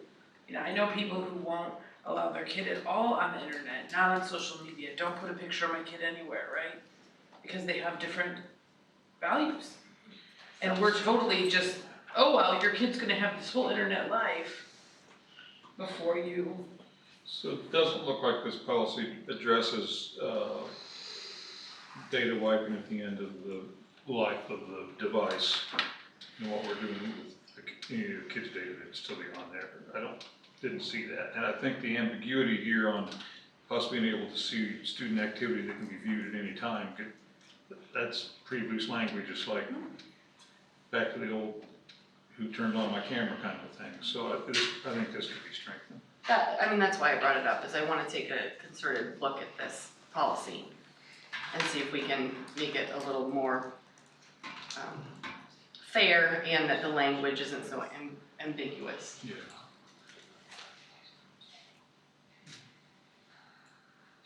So what we're saying So, is, policy committee? Yep. So another piece of this, part of our process is that the district student parent handbook and the changes in that go through our parent-teacher advisory committee, so I would see. And they were voted on Policy. and approved already. Yeah, so, I mean, we can bring this back to the policy committee, make some changes, but then after that, it kind of has a different vehicle. Well, I actually think we need to expand it just beyond that advisory committee. Yeah, I'm not opposed to I would like to get input, because I don't know how every parent feels. Sure. And there may be some things that I haven't thought about. So the idea of taking this and springboarding it into communication with parents about when we use devices that are electronic, that involve tracking and Google accounts and email accounts, what does that look like and how do we utilize that tool for educational purposes in a way that students and parents are comfortable with? I would suggest, if we're gonna send this back to policy committee, I would suggest that on this project, Jared be resourced to be involved in it. There's some reasons why some of that stuff got put in there. Yeah, I think that's a great idea. I think he needs to be part of it. All right, are we good with sending it back to policy? Yep. Okay. Number 8, follow up to board self-evaluation and next steps. Okay, I believe, it's getting late, so I could be wrong, so I just wanted to say that. I believe that when we had our self-evaluation meeting, we ended with the possibility of continuing, this is the discussion on another date, if I'm recalling that correctly, it was 2 weeks ago. And so I just wanted to bring that back around this evening and talk about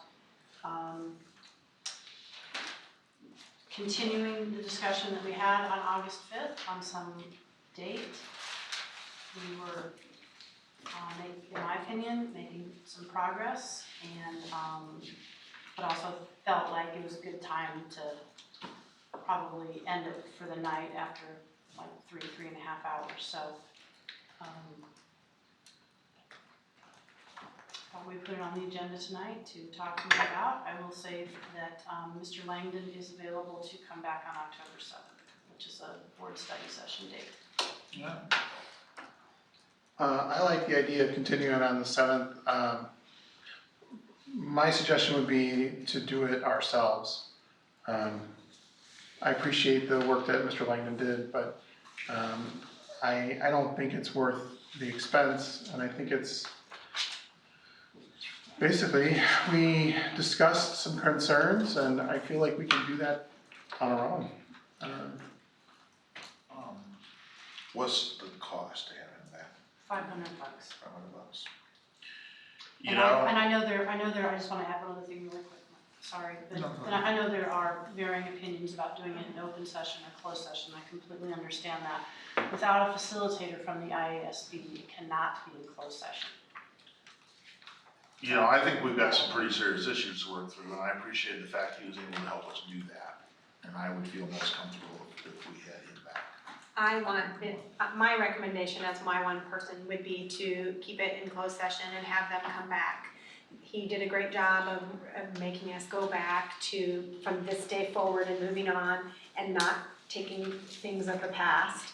And just as I said before, our teachers have professional development and we pay for those people to come, and none of us are professional organizers or trainers that I know of, and I think that we owe it to our community to do the best that we can and get somebody who's trained to do that on a regular basis. So I'm for having him come back and it being in closed session.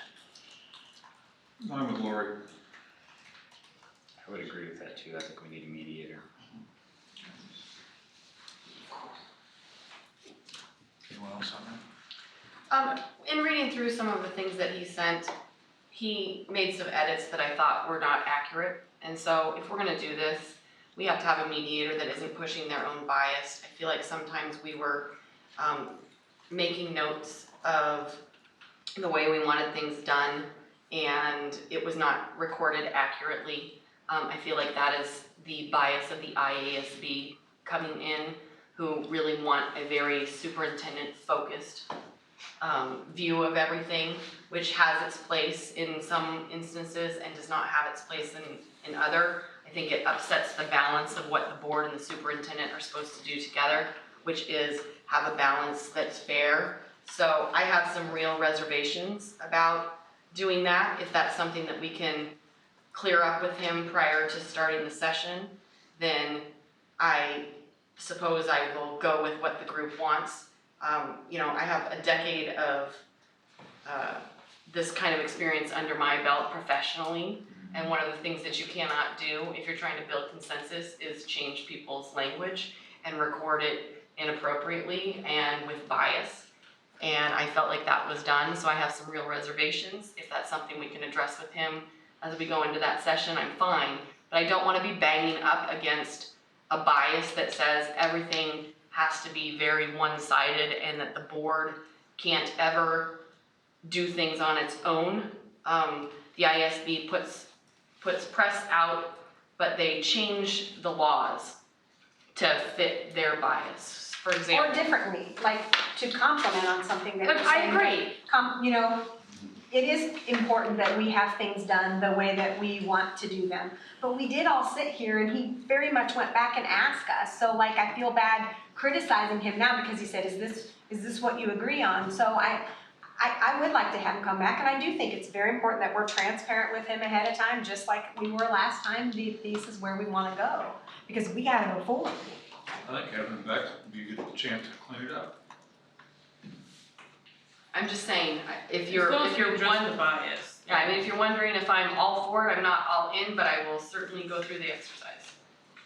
But I will want to clear that up as we start. Well, I should hope so, because that's what you're elected to do. Well, that's What do you we're mean when you say But that? like for example, What does that mean? I'll go through the exercise, like going through the motions, and it doesn't mean anything? No.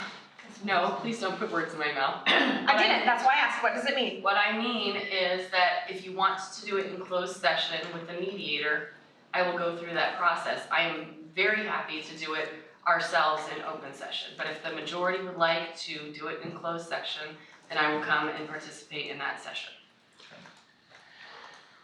Okay, that makes sense to me. That's not how I understood when you were saying.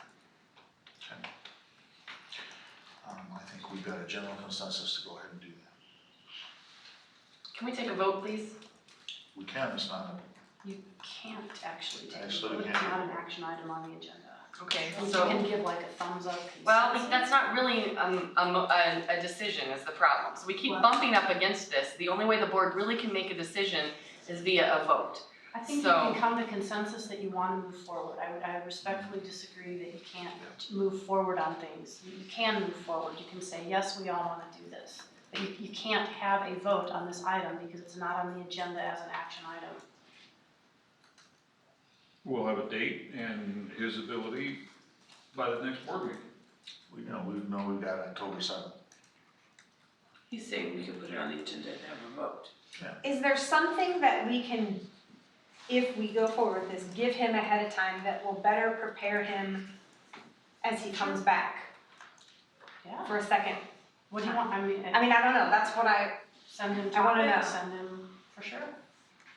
and I wanna make, I want everybody to have whatever they think is heard,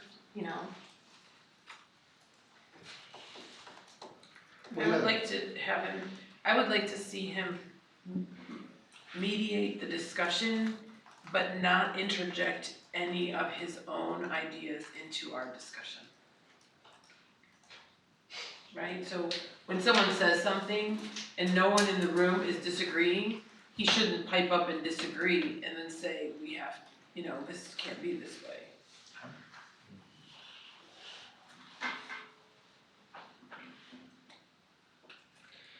We get into the session, we can have that ground rules discussion with him, whatever we Do that.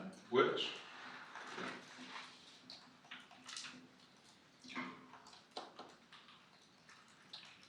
All right, let them know we've got general consensus for that date. We'll put it on the next agenda to officially approve the expenditure. How's that? Number 9, community engagement discussion.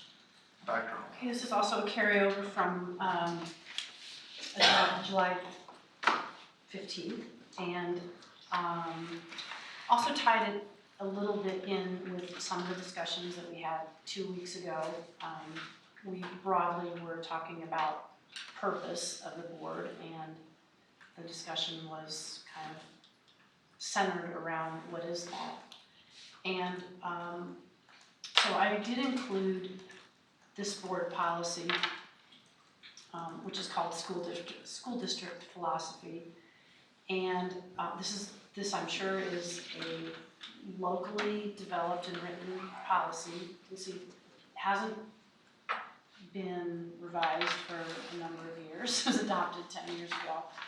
And so what I thought was, and this was something that we talked about last spring, when we first started talking about community engagement, was that this policy really needed to be discussed and updated. And so my thought was, and I'm whatever direction there is from all of you, but that this would be a good place to start in terms of just talking about at a very basic level, what is our purpose, what do we believe, what do we value? When I say we, I mean the board.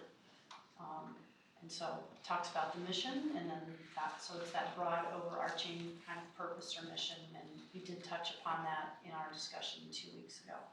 So I'm not sure of next steps. I'll be really honest, it's not the time to start this discussion now. It's late at night, and this is super important. So I would move to table this really important discussion to a different night. And if that means a special meeting, I think that's fine, but.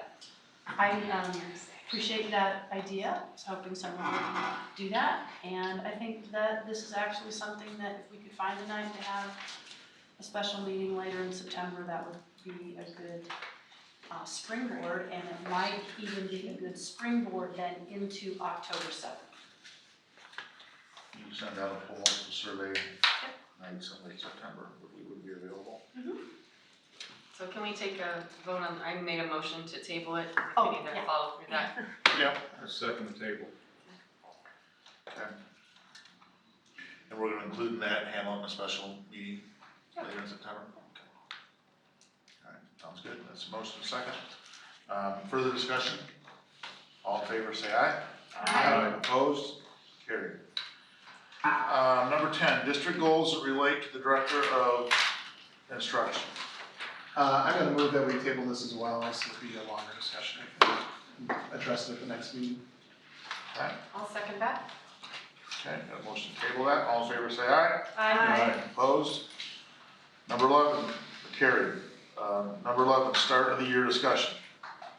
So, I think this will be brief. I would like to see if the board is willing to ask Dr. Hall, so I guess let me preface this. There were many, many things that went really well at the start of the year, in my opinion. There were a handful of things that were a bit problematic, but that's understandable. It's a very complex machine we're operating here. So I would like the board to ask Dr. Hall to just report to us at the next meeting about which start of the year processes were problematic, and what are we going to do to change it for the next year? What are we going to do to improve? Could that be included maybe in the superintendent's report? That'd be wonderful. I just want to make sure that, I didn't want to ask her individually, I wanted to ask her as the board, in case any had a problem. That's good. Okay. Number 12, committee meetings. So I had a couple constituents actually ask about being able to watch the committee meetings online. And it's been our practice, we've only had 3 committee meetings in the last couple months. It's been our practice to not have those online, but I wanted to see if the board is amenable to going forward, live streaming those meetings and putting them up as a recording as well. Jared, is that? I've got to interject and just say, if we're gonna start doing committee meetings, then we need to hire more personnel. So I think that's part of that has to be part of the discussion. Is there any way for us to do that ourselves if Jared's not here? To turn on the camera and Yeah, could we just so do that a we don't training? need extra personnel?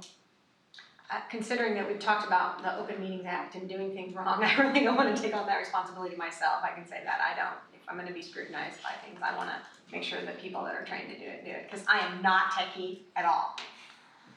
If we can't video record it, can we get the audio recording put up on the website? I think people are just interested in hearing the discussion.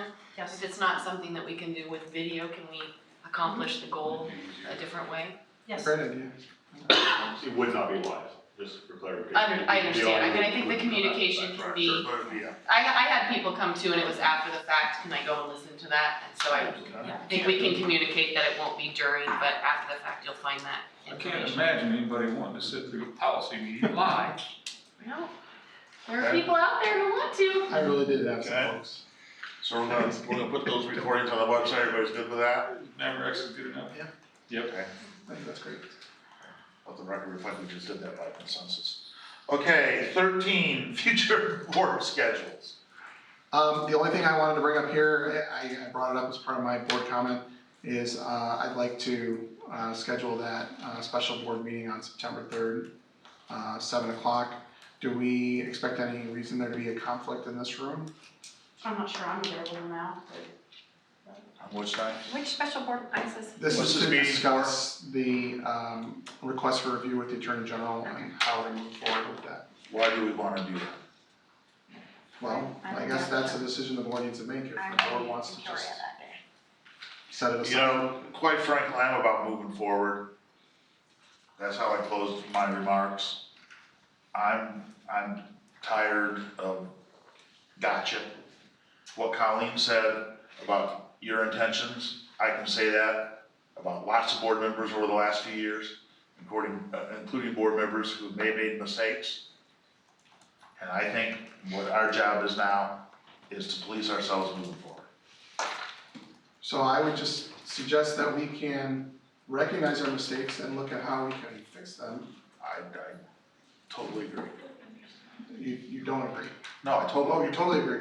So that's what I'm talking about is, let's talk about the mistakes we made and how we can fix those. let's talk about things moving forward. Let's not go back and dig more in the past.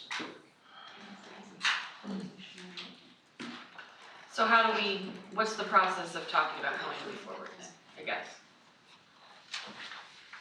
Well, I think there's recommendations in the letter that was received back and we do that. I mean, to me, it's pretty simple. Including recommendations we already put into place at a previous discussion on this before that report even came out. Part of the recommendations is if the minutes are insufficient, we draft new minutes.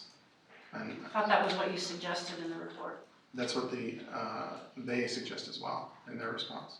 If the allegations are factual, that's part of also what we should do as a process, is determine whether or not the board believes they're factual. Why do we want to spend man hours to go back 2 years and recreate minutes that have already been approved anyway? I just think it's valuable. I think we correct the situation moving forward. Okay. That's me. Sure. Now, maybe not everybody agrees with that. I think we should fix what we can fix. What does the rest of the board say? I think we've got limited man hours and we've got lots of priorities, and I don't see where that, to recreate minutes that aren't available to the public anymore. Well, to recreate minutes means we were gonna have to go back and listen to all these closed session meetings. I mean, someone's gonna have to do that, and recreate minutes that aren't released, and then no one, if we wanna know what was going on in those meetings, we go back and listen to the tapes. Well, once the tapes are destroyed, that's not an option, if the minutes are just a couple words. We said we're gonna stop destroying tapes. We've taken records destruction off the agenda. That was one of the things we talked about. I wouldn't put that back on the agenda.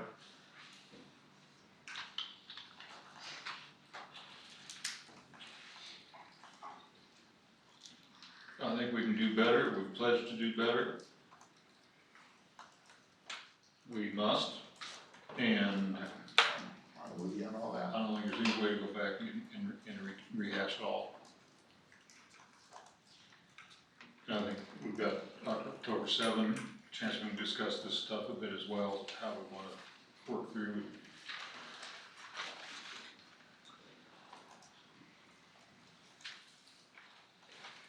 I think we need to concentrate our efforts on moving forward, not rehashing.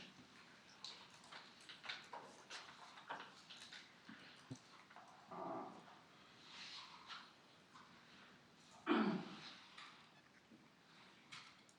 other thoughts on that?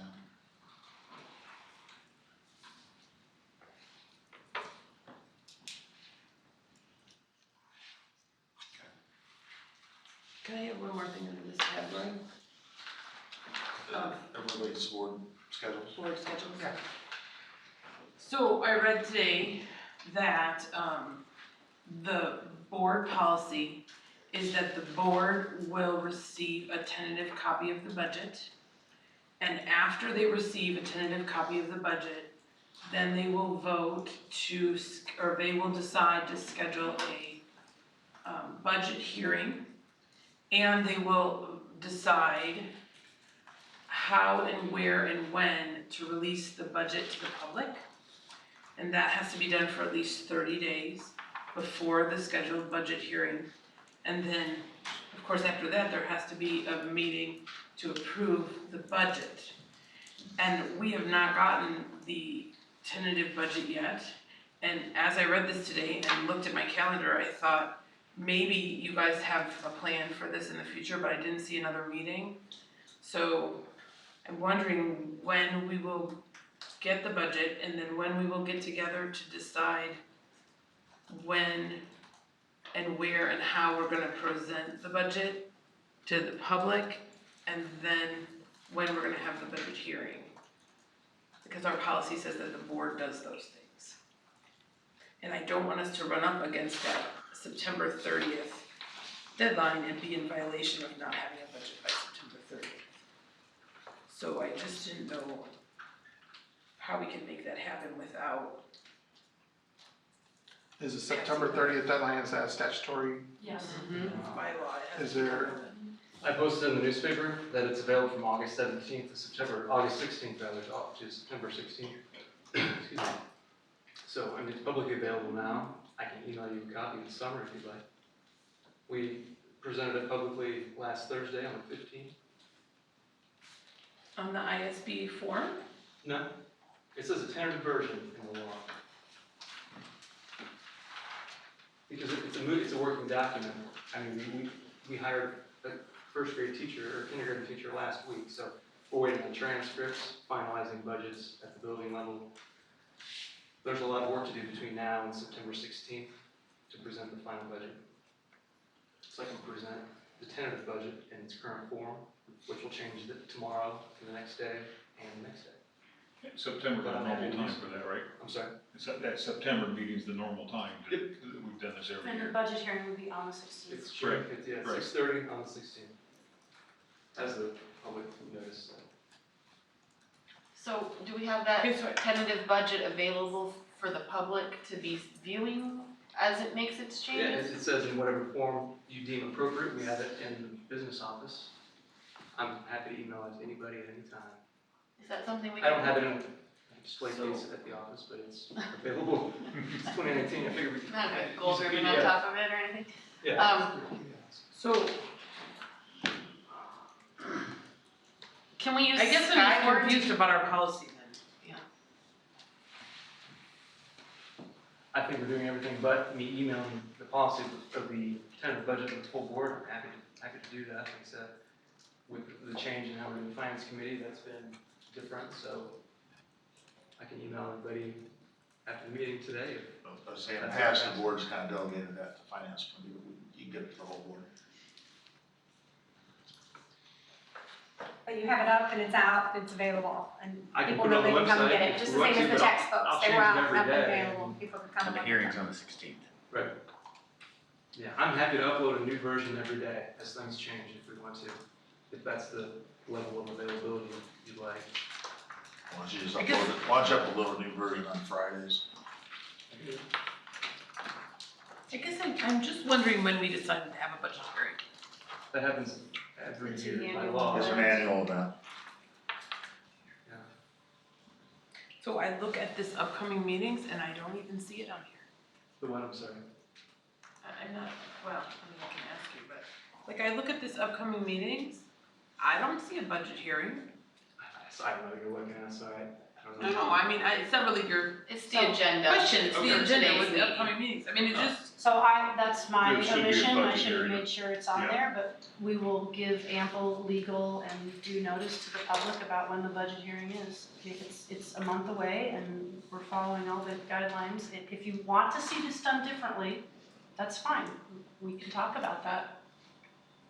I'm actually not objecting to how we're doing it. All I'm wondering is that I read this, I had never heard Right. anything about the budget from anyone in any way.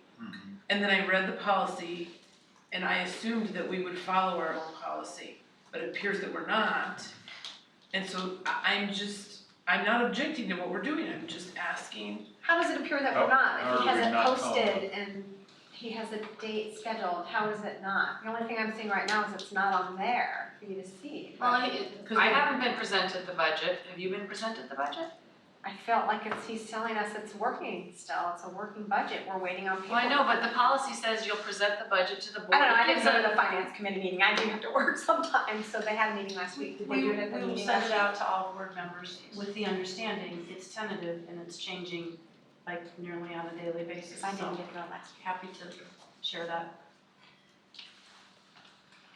And I think, can we send it out in Skyward too? I think if we're just putting it in a newspaper, I think we might be missing a subset of parents and community members who might be interested in reviewing that budget. And so if we can make it more accessible to people and explain to them that it is a work in process and that we will be experiencing changes, but let them know what the update process will look like.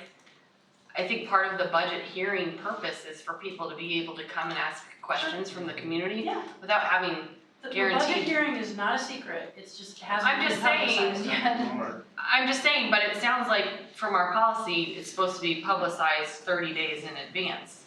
And so, The budget is. but The tentative version of it. But if people do, I'm just saying we have a mechanism in Skyward to make sure that the communication about the fact that the budget is posted has a broader reach, especially to our parents. And it's not, you know, if, in case you didn't get the paper, whatever date that was, you aren't missing that. So I think we could use our communication to make sure people know where to find it. I'm not opposed to anything. I need another comfort break. Are we about? We're about to go into closed sessions. I would- No longer comfortable. Right. I would suggest we send it out once on Skyward and then say it'll be updated weekly on the website. If you're interested, you can check. I don't think we need to send it out on Skyward every week. And in the half years, I've had 0 people come in to look at my display case. I'm happy to put it wherever we want to put it. I'd be thrilled if someone wants to come in and talk about it even. So, fully available, believe me.